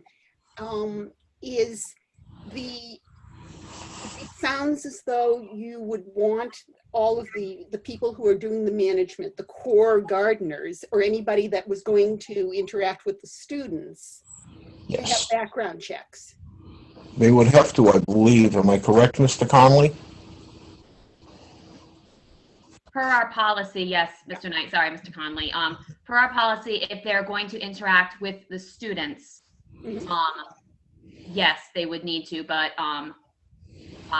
so that would be, it sounds like there's a lot that we can discuss if the city council decides to approve this placement of it. It sounds like there's a lot of options for ways that we could partner and have the students get involved. And it sounds like like I said, if city council approves it, those would be a lot, really interesting discussions. How about the water? Mr. Knight, we're gonna continue. I can answer that. So as you can see why we're so excited to support this group. They're incredibly passionate and really a really great community asset, and it excites us as people investing in the community to see such great stewards of your community. So I could tell you we are very excited to support the garden. So we don't have an exact answer for you today on where the water is going to come from. I could tell you that Fortuitous is planning to support the garden members. So we'll find a way to get water and make sure that it works for you and works for the city and of course the garden. Thank you. Mr. Charbonneau? Thank you, Ms. Doobie. I just want to commend Pat and Andrew and Dan. What a terrific community collaborative event that you folks have already rolled out in the community, and looking to bring it over behind Varia and build upon the success that you've had. And Dan, Fortuitous's commitment to helping that, I think, is what the city's all about. So I appreciate the presentation, something that I think we all wholeheartedly support, and look forward to walking through the garden one day when it's behind Varia. Thank you. And picking vegetables. Now, I do want to say that this will be an atypical growing season because we will be planting at our old spot in the spring. And in fact, we have garlic coming up. So we'll be harvesting garlic. And we really won't be moving over completely until summer and fall. So so you may not see as much this year as you would in 2022. And same way with school programs. And this is going to be a transition year. The common theme for everything in 2021, a transition back to normal. So, yeah. Thank you. Miss Grant? Actually, I think it's a great idea. And the reason I just mentioned the city at the beginning of this is because I didn't want anyone on the committee who wasn't aware to think that we had final say on this. I do like the idea. I like the idea of the children getting involved in it. But I do have one question. Behind Varia, that's their main play yard. Nothing will be taken away from that and behind that, correct? Yeah, my understanding is the space where the garden will go is not utilized for much right now. So it's next to the kind of paved play yard that I think you're referring to. So it's a fairly underutilized space is my understanding of where this would go. It's a liminal space kind of in between the National Grid easement and the parking lot. Okay. I just wanted to make sure it wasn't going to take away from the play area. You wouldn't want to do that. Mm-hmm. Well, I don't see any other hands. I'm scrolling between the two pages. Joanne. Ms. Manolo, yes. Okay, the only question I have is, right now your gardens are across the street, diagonally across from Blackstone Academy, I believe? Yes. Yeah. Yes. Have you had any interaction with them as a school? No, we haven't to date. As I said, we've done most of our work with the groundwork crew and the high school students that program that they have. We've, again, with any community group that starts sort of a grassroots group that's starting from the ground up, it's only been in the last couple of years that we've really clicked in terms of having the right people. For instance, having somebody like Andy, who actually works in an architectural office, having another board member who is a tutor.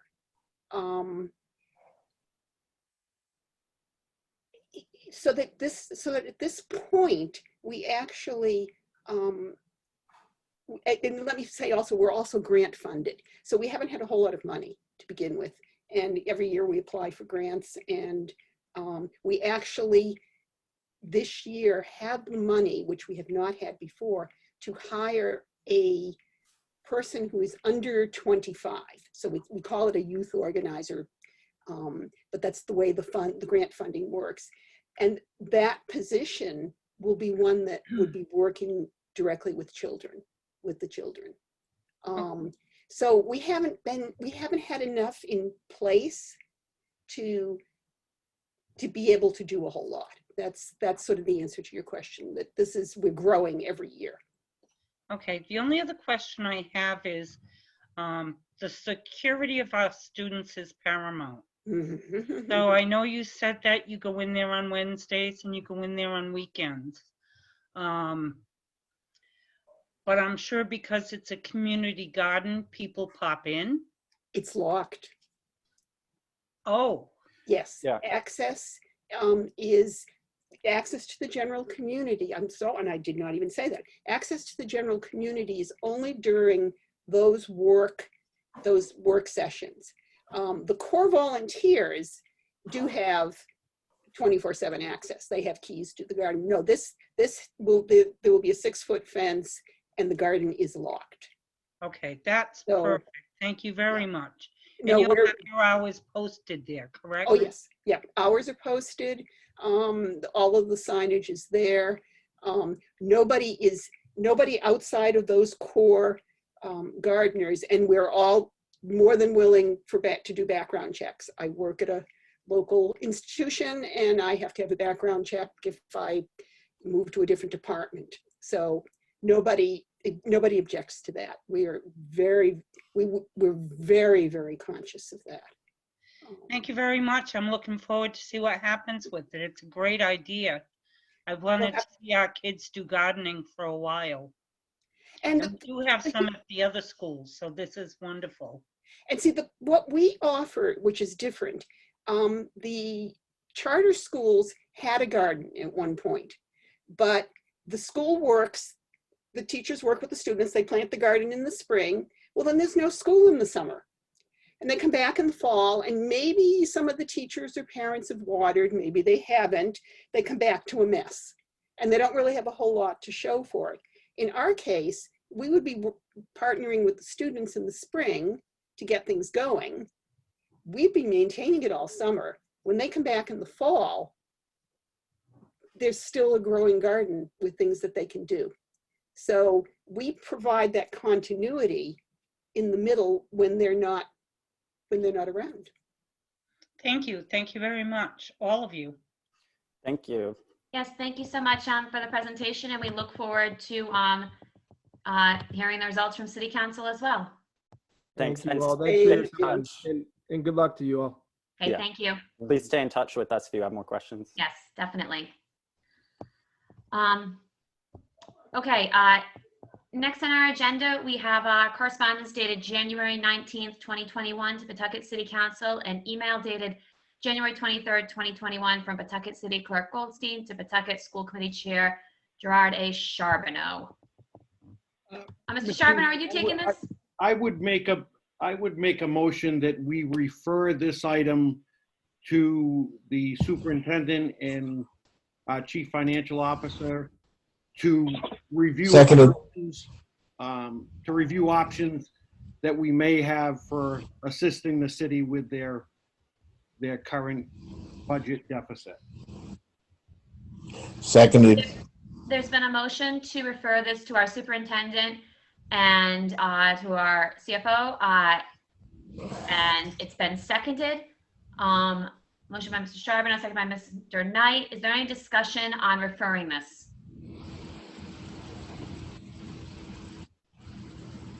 I have one thing to add, Ms. Doobie, if I may, that I would ask that that our team provide those options at our next scheduled meeting.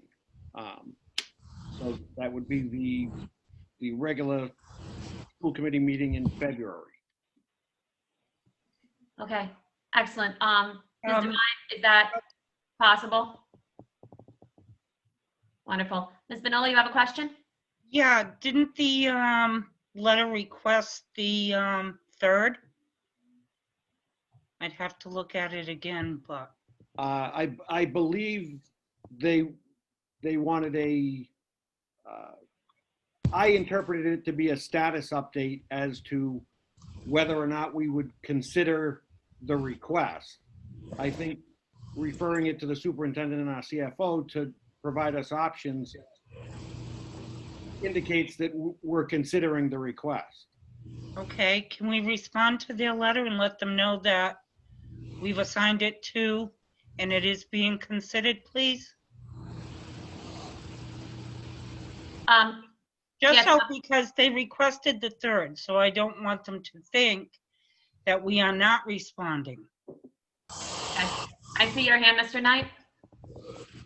Yes, one of the problems with responding on their time frame is it's kind of a short period of time for Melissa and Cheryl to look at it. And I think that they can wait until the next second meeting in February for the answer with no problem. Their second meeting in February. Are there any other questions? Ms. Devine? So I just wanted to quickly shout out and yes, to answer the question is the superintendent and I will be working together to review the options that could be possibilities and bring it forth to the school committee. Of course, with legal counsel to be part of that discussion with us to ensure that we are doing what we are required to and don't get into, some jeopardy of like MOE and things like that because of all the funding different sources of funding that we have. So we certainly do have time. We'll put together, the superintendent and I, to talk about this and then figure out and come back to the committee with some options to see if you're willing and how you would go about supporting the city. Okay, wonderful. There's been a motion. It's been seconded. Is there any more discussion on referring this to our superintendent and CFO to present options? Hearing none, Ms. List, will you please take a roll call? Ms. Bonillo? Yes. Ms. Doobie? Yes. Ms. Grant? Yes. Mr. Knight? Yes. Mr. Larby? You're muted, Steve. Yes. Thank you. Mr. Marino? Yes. Mr. Charbonneau? Yes. Okay, motion carries. The next is approval of marquee LED sign, Goff Middle School. I don't know who is taking this. I believe Mr. Second. Silva is, and I'm going to bring him in. Okay, thank you. I believe I did hear a motion to approve. I heard Anna second. The motion came from I made the motion, Mr. Charbonneau, and the second was Mr. Moreno. I'm sorry. I didn't hear the motion, the issue on this one. I want to make sure I'm in the right Is place. someone speaking on this? That's what I wasn't sure of. Are they or no? We're about to hear someone speak on it. Yes, Ms. Grant. Okay. Okay. I couldn't hear that. Thank you. How's everybody doing tonight? We're good. How are you? Not bad, thank you. I'm seeking approval for a marquee LED sign for the Goff Middle School. The school department went out for proposals. We received two proposals that met the specifications from the RFP. They were both from Golden Rule Signs. The proposal number 19963 was for $29,588.89. The second proposal was the number 19964 was a total of $28,288.89. They are both the exact same sign. The difference is the communications. One has a wireless bridge, one has 4G lifetime plan. After consulting with the computer department, Hirsch would recommend that we go with the lifetime plan, even though it's more expensive. That means it will work with our Verizon data plan, and it will eliminate the need for any data wire into the building.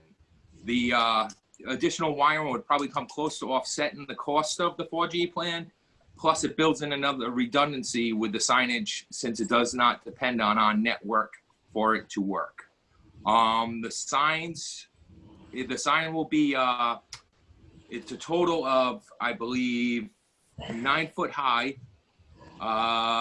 The pedestal will be 5 foot by 3 foot, 5 foot tall by 3 foot wide. And then on top would be a cabinet with the Goff Middle School name. And on top of that, it would be the LED sign. I have a picture here. I'm sorry I didn't download it to my so I could share it with you, but this is a rendering of what it would be. It's furnished and installed, electrical ran to it, and that is all I have. My recommendation is to accept proposal number 19963 from Golden Rule Signs. Okay, Mr. Knight, and then Ms. Bonillo, and then Ms. Grant. Okay. Has the city of Pawtucket zoning board been consulted? No, not yet. I do not believe so. Well, before we award anything like this, we need to know if the zoning board approves it, as those type of signs are forbidden by our zoning in Pawtucket. Okay, I can definitely look into that. So my suggestion is that we bring this back at the next meeting. Okay. Do we want I'll make a motion and we table it. Mr. Knight, do we want to ask the other questions just so Mr. Silva might be able to have more context? Ms. Bonolo and Ms. Grant also had their hands up. There's no zoning variance on this, so we can't do anything on it. There has to be zoning approval. I think you can ask Mr. Conley if that's a fact. So I just wanted to make a comment on that, Joe. Is that okay? Sure. Julie? It hasn't been tabled, Ms. Bonolo. You can ask. Okay, so Chris, the Yes. at one point in time, Tolman had tried to get a electronic sign, marquee sign outside their school building. Okay. And zoning said they didn't approve it. However, we now have the YMCA, Howell Smith's when it was in operation, and a number of other businesses within our city that have that type of signage. But I would say we do need zoning approval before we do put it up, as far as the height and that type of information. The other question I would have for IT is, if this is a lifetime plan, if we don't have Verizon, is this plan adaptable to anything we might have in the future? Sure. If you'd like me to speak on that. So it is a Verizon plan. So basically it connects right to the Verizon towers.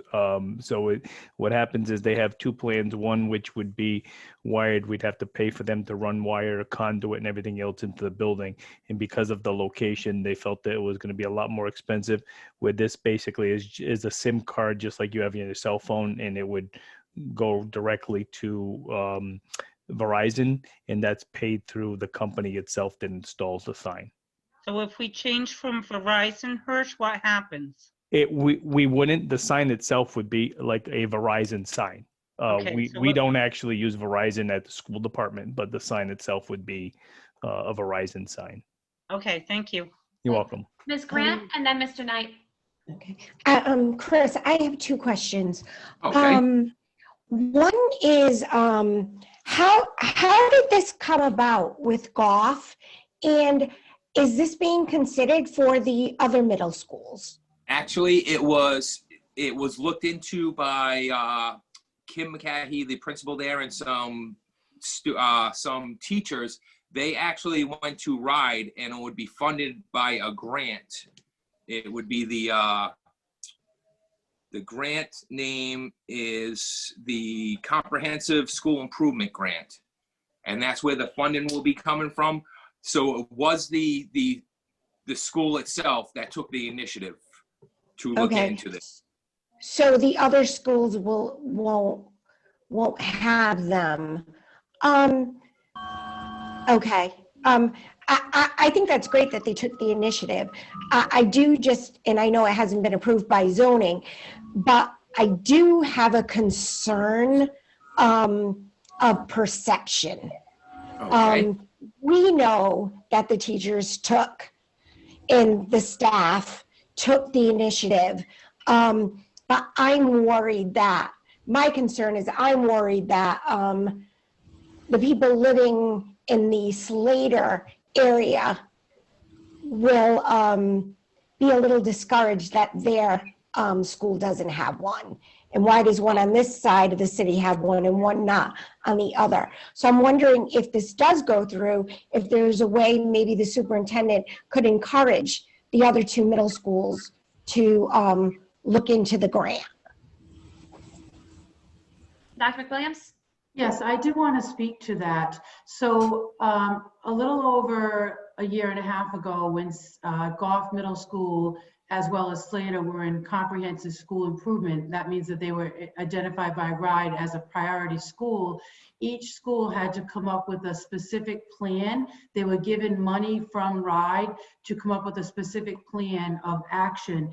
And some of that plan was academic, and some of that plan was community communication and outreach.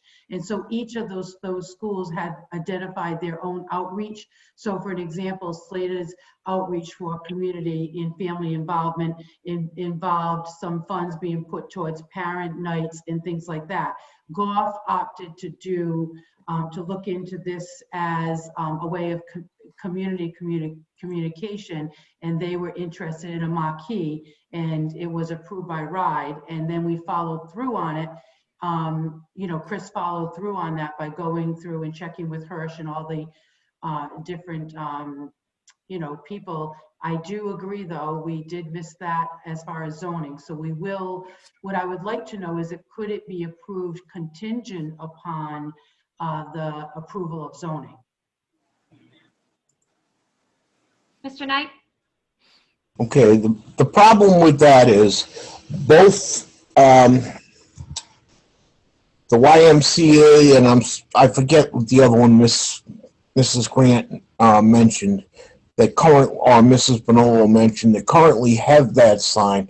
They both went through holy Hades to get a zoning variance for it, because there's a specific clause in our zoning laws that says we cannot have electronic signs, electronic digital signs.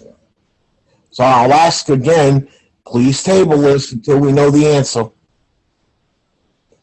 Mr. Charbonneau? Yeah, Chris. Yes. What's the dollar number we're talking about here? $29,588.89. And so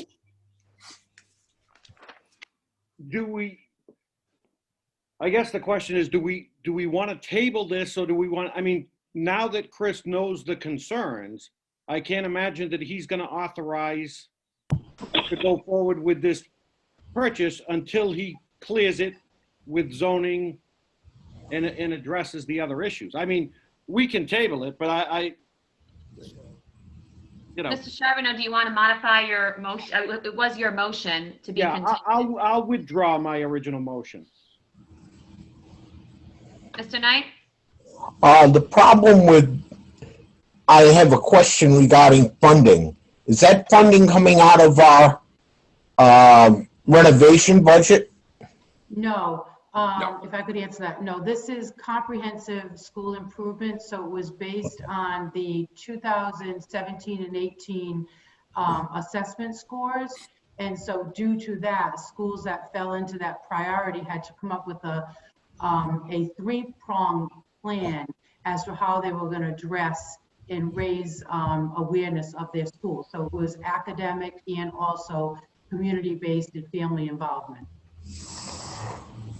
Ms. Bonello? Well, if nobody else is going to do it, I'd like to make a motion I that, already made one.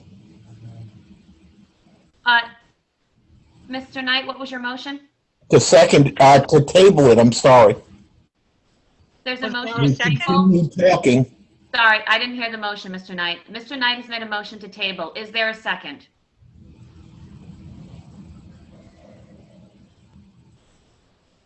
Second. Is that a second, Mr. Moreno? Yes. Okay. There's a motion to table. It's been made by Mr. Knight, seconded by Ms. Marino. Ms. List, please call the roll. Ms. Bonolo? no, Ms. Doobie? No. Ms. Grant? No. Mr. Knight? Yes. Mr. Larby? Yes. Mr. Marino? No. Mr. Charbonneau? Yes. Okay, is there another motion to be put on the table? Ms. Bonello? I'd like to make a motion to approve the marquee installation granted by RIDE, contingent on the approval of zoning. Second. There's a motion made by Ms. Manolo to approve contingent on zoning. It's been seconded by Mr. Moreno. Mr. Larby, you had your hand up earlier. Do you have a question on this? Yeah, well, I guess for me, my initial reaction in reading this is seeing the dollar amount, $29,000 for a sign. It does make me question a little bit the need and whether or not there was alternative options. And I know we only have one company kind of bid into this as well, so we don't have too much competition to compare. But it does make me feel a little bit better that the money is not coming from my actual budget and it is coming from a grant. But I do agree with the perception that Ms. Grant highlighted earlier, in which it will come off as if we are catering to one side of the city in comparison to another, regardless or not if this was based on teachers' initiative. Additionally, I just question in terms of, so this is $29,000. How long is this, like, what is the warranty? How long is it expected to last? How many years is it going to serve the community? What type of messages are we looking to share on this type of board? I just kind of want to know why we are investing $29,000 into this. Dr. McWilliams, do you want to, you explained earlier how this, do you want to respond to Mr. Larby? Is that for me? Yes. So as far as the length and the time frame of the actual sign, I can't answer to that. I would probably defer to Chris since he investigated that portion of it. But like I said, a year and a half, 2 years ago, when the golf team got together for their comprehensive school improvement, which did include teachers, they were given a number of dollars of what to do as far as how they were going to revamp their school. Part of it went towards academics, part of it went towards some after-school programs, some tutoring and things like that. But they also had to have something where they were going to identify how they could send positive messages to the community. And so they brainstormed and came up with the idea of this sign. And like I said, the other school in school improvement, Slater, had a different, plan of action. Both of their plans were accepted by RIDE. The amount of funding, I believe the total amount of funding that they each received was well over $100,000. So this is a portion of that assigned to that particular goal that they had as far as reaching out to the community and putting something positive, a positive message out to the community. As far as the time frame, I believe the time frame on this is coming to a situation where they would need to spend it, I believe, by the end of this school year. So it is a little bit time sensitive. And Chris, can you just speak to the longevity of the sign? We have a limited lifetime warranty, which includes 5 years of replacement parts and 1 year of labor.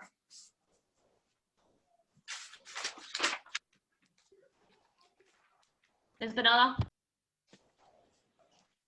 If I can make just a comment for Steve, for Mr. Larby. I believe that one of the reasons, and something that I've noticed over the years, is Slater has a lot of parent participation and involvement. And at this point in time, Golf does not, unless things have changed. And I believe the marquee is a way for them to reach out to their parents more and possibly get a response from them, but to keep their parents informed of what is happening within the school and what the school is doing, just as how I see it. Thank you. Ms. Grant? I'd just like to ask the superintendent, if this does go through the zoning, at the time of it being placed up, would you be able, on behalf of the school district, to, you know, just maybe do a PR and kind of explain how this has come about, to make sure that we're informing the community and maybe explain what has been done through this process in the other schools, just so the communication gets out there, so Right. people know why Absolutely. and how this Great stuff idea. comes about. You know, I don't think that's something we need a little bit more of, more communicating with the residents of the city. So thanks. Okay. Mr. Knight? I'd just like to ask Mr. Conley what the liability could possibly be if it's located on Newport Avenue. Mr. Conley? So to address the initial point in discussion, it's going to need to go to the Zoning Board of Review. And part of the review by the Zoning Board will be to address those kinds of issues in terms of the impact on Newport Avenue. So the exposure to liability will be something that the Zoning Board of Review will have to take into consideration. Okay, thank you. I do not see any more hands. There's been a motion. It's been seconded. Ms. List, will you please take a roll call? Ms. Bonolo, Yes. Ms. Stube, Yes. Ms. Grant, Yes. Mr. Knight, No. Mr. Larby, No. Mr. Marino, Yes. Mr. Shabano. No. The vote is 4-3. The motion carries. The next item is review process for Gilbane submission of recommendation to award RTAs. Who do we have on this?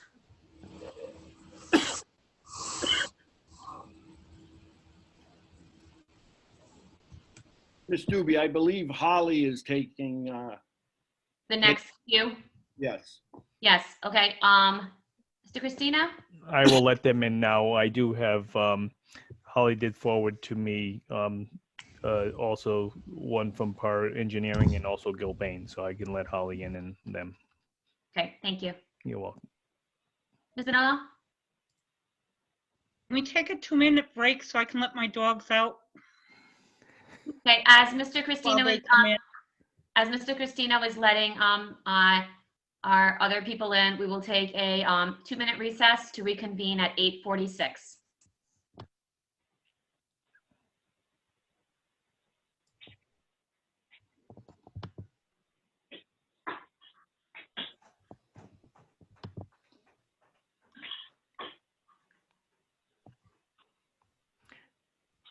Aaron, I've let, I know people are still coming back, but I've let, it's Tony, I do see Holly, yes. Murgita, and Tim Ties, Okay, and Holly's also in on the call. Holly, are you taking the lead on this?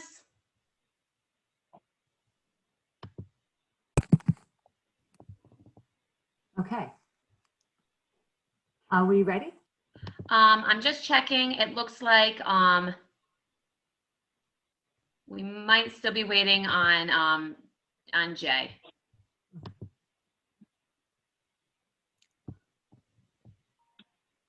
Mr. Larby, oh, there's, okay, good, yep. Yep, no, I see Steve. We'll just give it another few seconds. Oh, there he is. Hi, Jay. Holly, okay, you can get started.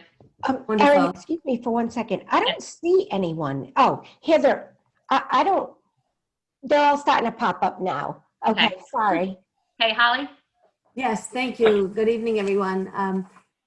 I asked Tony Majera, who is Gilbane's project manager for Winters, to join us this evening to do a brief, talk about the process so we understand what will be happening from week to week with the approvals are what's called the RTAs. So, Tony, are you there? Yep, I'm here, Holly. Okay, great. We have 3 on the agenda today for approval, but we also included a list, which was for informational purposes. So you could see the schedule of how these will come in and will need to be approved as we go. So Tony, why don't you just give the school committee a brief description of what's expected to come?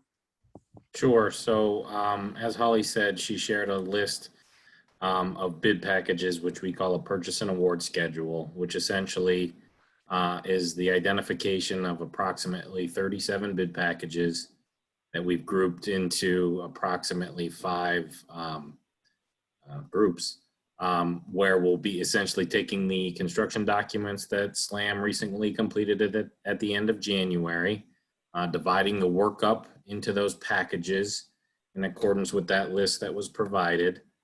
The schedule indicates how those will be put out to bid to a group of pre-qualified trade contractors for each one of those bid packages.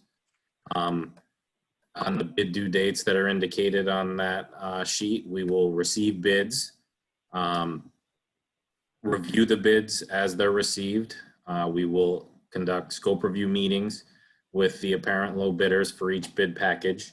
Oftentimes, that's required to ensure the proposals we receive include the appropriate items that we've identified for that, and ensure that all the bidders have the same understanding of the scope that we're looking for their price to include.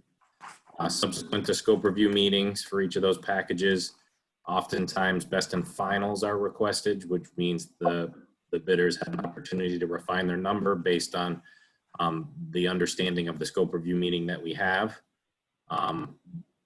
And then once best and finals are received, we will prepare a bid comparison of the numbers received and assemble a recommendation to award, RTA, as Holly referred to it, for approval by the school department.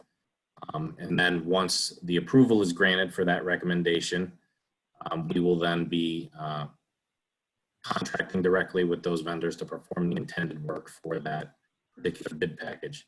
One thing to note that will come with each recommendation to award will be that bid comparison that I indicated, providing you with the feedback on all the pricing that was received for that particular scope of work. We'll also include the proposal form for the recommended vendor, as well as any other pertinent information that may be necessary that comes out of the scope review meetings that we conduct. That's sort of what that process looks like and how it will occur for each one of those 37 bid packages we have listed on that purchase and award schedule. Is that okay, Holly? Did I miss anything? Yes, that's great. So once Gilbane will send them to us, we go through them. If we have questions, we go back and forth to make sure it's very clear. And if you see these first 3 packages, that you'll see the backup that Tony's referring to. It talks about where, the different bids that they've come in with, how they received their numbers and comparing them to the estimated budget that we're working with. So once we do that and we have a clear understanding of Gilbane's recommendation, and then Collier's will do our recommendation, and then it will be in front of you for approval. So based on, this is a general schedule. So with meetings every other week, anticipating we should have some of these on the agenda every time. Tony, is that true? I mean, that is the plan, so we stay on schedule. Absolutely, that will continue until we're 100% procured on the job. So basically, you can see, I think the last dates of the groups of group 5 for those bid packages, I think are in early April. And those are bid due dates. So again, subsequent to the bid due date, as I indicated, we still have to do scope reviews, refine their numbers, get best and finals, and assemble that RTA. Usually takes a week or 2 subsequent to that date indicated on that purchase and award schedule. So they'll follow, quickly thereafter and come to you as a group for authorization. Ms. Stubbe, may I ask a question? Yep. So when the bid packages, the recommendations come before us, there will also be a comparison as to what that was budgeted for that specific service, right? Yes. Okay. Okay, any other questions? Okay, well, thank you, and I obviously, each of those presentations will be one step closer to, you know, Right. the beautiful school that we all are, you know, driving towards. And so the next item there, So the first RTA is for surveying services. Each one of these, I just would like to add, will need to be signed by an authorized signature once it's approved, so the next day following a school committee meeting. We would then take those and get them to Gilbane as soon as possible so they could trigger the work. So that would be the next step. But the first the first recommendation to award is for surveying services. And it's to Welch Associate Land Surveyors in the amount of $27,750. Motion to approve. Second. the motion to approve by Mr. Knight, it's been seconded by Mr. Larby. Is there any discussion? Mr. Knight? I have one question. Authorized signatures, that all 7 of us, or can we authorize somebody to sign on our behalf? Someone can be, whoever you designate to sign. This is just the one signature. I would make a motion that we empower the chairman to make the signatures as needed. Since we already have a motion on the table, can we take one at a time? Yep, that's fine. Okay. So there's a motion on the table to approve the surveying. It's been seconded. Is there any further discussion? Hearing none, Ms. Liz, please take a roll call. Ms. Spinello, Yes. Ms. Stubbe, Yes. Ms. Grant, Yes. Mr. Knight, Yes. Mr. Larby, Yes. Mr. Marino, Yes. Mr. Charbonneau, Yes.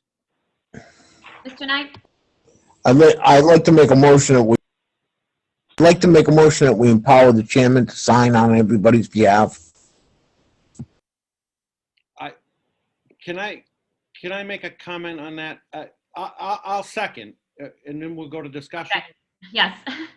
Is that a motion? It's been seconded, Mr. Charbonneau? One question, and I would defer that to Attorney Conley, but it seems to me to make sense from a logistical point of view to have the superintendent and or our CFO be the authorized signatures. I think that makes more sense than having one of the members be that authorized signature. Attorney Conley? So the committee does have the authority to empower the chair to act as the signatory on the documents. Your suggestion that it be the superintendent and or the CFO, is also frankly a very common practice for the committee to authorize the superintendent to do it. And on that advice, I would ask Mr. Knight that withdraw the motion I seconded, and I will withdraw the motion and okay Superintendent McWilliams or CFO Melissa Devine to sign. second. Been a motion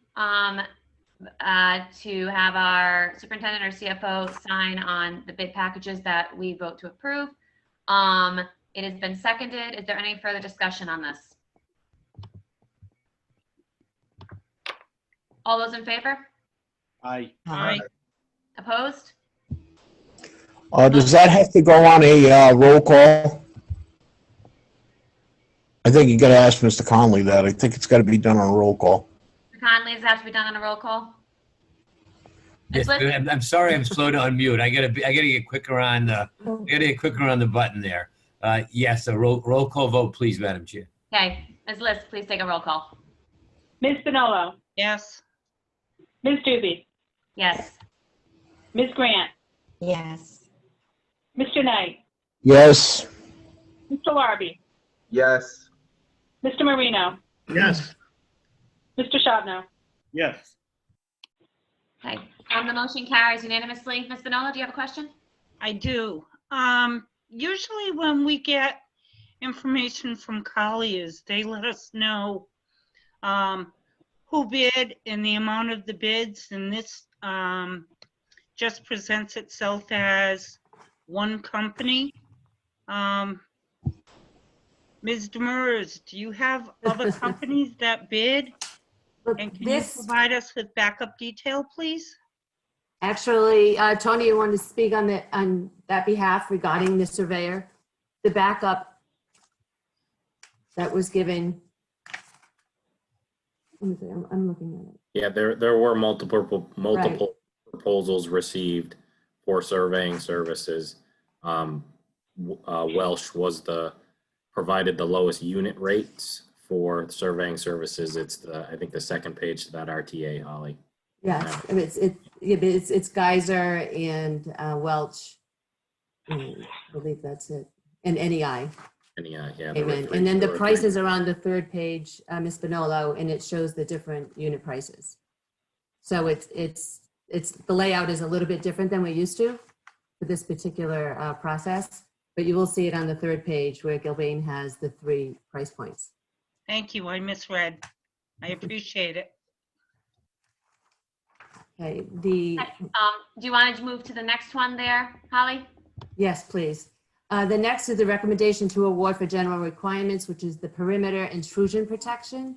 This is to Castle Symptoms for $24,543. Motion approved. Second. There's been a motion to approve by Mr. Knight. It's been seconded by Mr. Marino. Any discussion?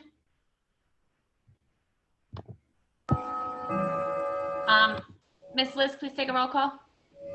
Ms. Bonello. Yes. Yes. Ms. Grant.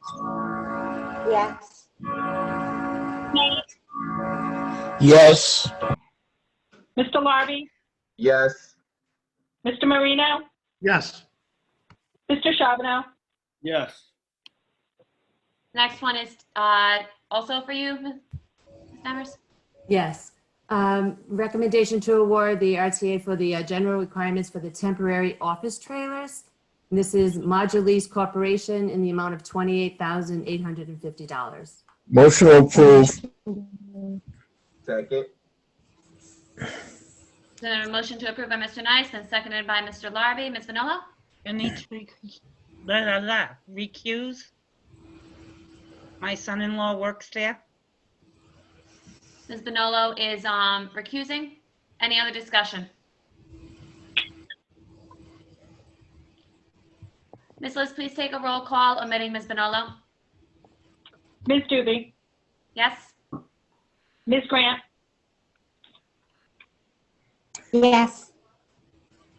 Mr. Knight, Yes. Mr. Larby, Yes. Mr. Marino, Yes. Mr. Shabno. Yes. The motion carries. The next one, item is review and approval for environmental engineer for phase 1 environment report and services for Winters Elementary School. Yes, thank you. This next one is for the Winters for the environmental services from an environmental engineer. It's the recommendation that we hire the school district hire PAR Corporation. This is for phase 1, phase 2 environmental site assessment, as well as some characterizing the soil. And this is intended to do over the next few weeks, so all the information is available to Gilbane so they can move forward with the project. So it's worked out really well because they were off the MPA for this project, for this particular contract. In other divisions of PAR have been very involved in this project from even before the demolition. They were part of the demolition plan.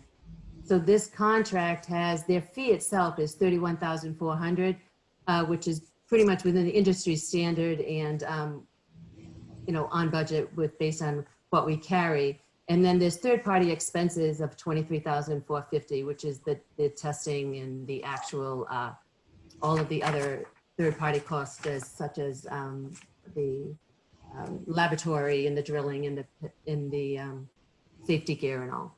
So it's actually been really helpful with PART because of their involvement from the beginning. This process will move in a pace that will keep everything on point. Motion to approve. Second. Then a motion to approve by Mr. Knight, been seconded by Mr. Marino. Ms. Bonello?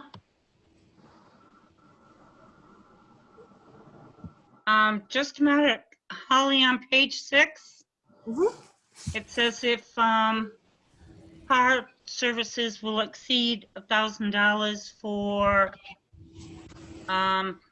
including fees, they'll notify the city. It wouldn't be the city they notify, it would be the committee. Okay, yeah, a lot of this contract said the city or client throughout, and they didn't carry it through for that. And that is, there's a public meeting which will be posted, you know, for this, to ask people in the community if they know of anything that's happened on that site over a period of time. So there was a question whether or not the school district would have someone to interpret in Spanish, I believe. And so he put that in there just in case. So I'll follow that for sure. Okay, thank you. Any other questions? Ms. List, please take a roll call. Ms. Bonello? Yes. Ms. Doobie? Yes. Ms. Grant? Yes. Mr. Knight? Yes. Mr. Larby? Yes. Mr. Marino? Yes. Mr. Charbonneau? Yes. The motion carries. Our next item is review and approval for architectural services for Agnes Little Elementary School boiler replacement and Univent project and Curtis Elementary School Univent project. Yes. This project, this is Studio Jade, and they were part of the house doc for the 36 million. So this is one of the projects left from that process. And this is funded through the capital PAYGO within that fund, as well as the COVID grant, which was received in an amount of $415,000. So when we did the walkthrough with this school, Little it was a boiler project. And then as we walked through I know that there was a request to have fans put in all of the classrooms, which has been incorporated in this plan. And then the Univents would be refurbishing them, having a study done, see what's wrong with all of them, and then have them fixed with this COVID money. So the goal would be for all of this to happen this summer. Motion to approve. Second. It's been a motion approved by Mr. Knight. It's been seconded by Mr. Marino, Ms. Bonello, and then Ms. Grant. With the installation of the ceiling fans, is the electrical load on that going to be acceptable to each school? Yeah, they will when they check that? They have. They all of the electrical work that's part of this bid. Would you go through it to make sure it will carry it? And as we go forward and we do the more of a in-depth study, they will confirm all that. But they've been to the site 2 or 3 times and looked at everything and met with the facilities department and all. So this will be a really great project. Thank you. Yeah. Holly, I just want to clarify something. Curtis, we're just doing the vent project there, correct? Yes, yes. Because And there they're has been done right. already, So right? they have there's 25 Univents at Little and 37 at Curtis. Okay, thank you. You're welcome. I don't see any other hands. There's been a motion. It's been seconded. Ms. List, please take the roll call. Ms. Bonello? Yes. Ms. Doobie? Yes. Ms. Grant? Yes. Mr. Knight? Yes. Mr. Larby? Yes. Mr. Marino? Yes. Mr. Shabano? Yes.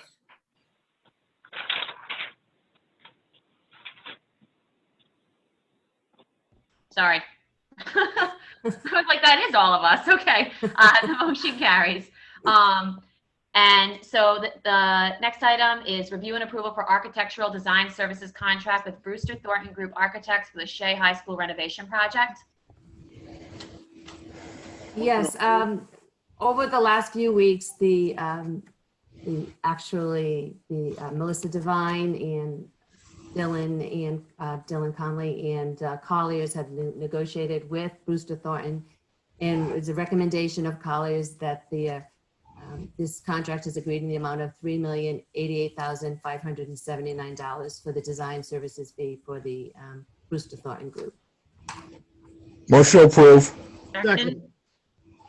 It's been a motion to approve the award to Brewster Thornton Group Architects by Mr. Knight. It's been seconded by Mr. Marino and Ms. Bonolo.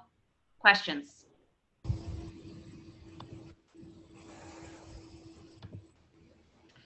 It definitely is exciting to have two schools now kind of in that pipeline and know that those other two schools are, right on the horizon. It really is, like, I know that we did, Potter and then Nat Green and it was exciting, but to have them happening at the same time and see these projects being managed, it's really wonderful. And so I thank you for your work on this. Any other questions?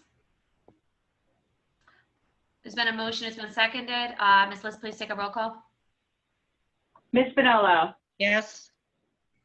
Ms. Doobie? Yes. Ms. Grant? Yes. Mr. Knight? Yes. Mr. Larby? Yes. Mr. Marino? Yes. Mr. Shabano? Yes. Okay, our last item is a policy item. So this is school improvement teams. The policy subcommittee actually reviewed this several months ago, but we have had kind of full meetings, so we didn't want to overload them. This is coming off of legislative session, previous legislative session, and so we have this policy to go through first passage. It's circulated. It spells out how school improvement teams will function in our schools and is in alignment with Rhode Island General Law 16-53.1. Motion to approve. Second. There's been a motion to approve by Mr. Bonolo. I think the second came from Mr. Charbonneau. Yes. Any questions on the school improvement team's policy?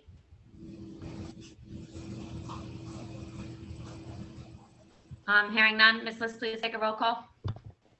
Ms. Bonolo? Yes. Ms. Doobie? Yes. Ms. Grant? Yes. Mr. Knight? Yes. Mr. Larby? Yes. Mr. Marino? Yes. Mr. Shabano? Yes. Okay, well, that's our first policy of 2021. Motion to adjourn? Second. Motion to adjourn by Ms. Grant, seconded by Ms. Marino. Any discussion? Good night. All those in favor? Aye. Aye. Okay, opposed? Good night, Motion everyone. carries. Good night, everyone. Good night. Night.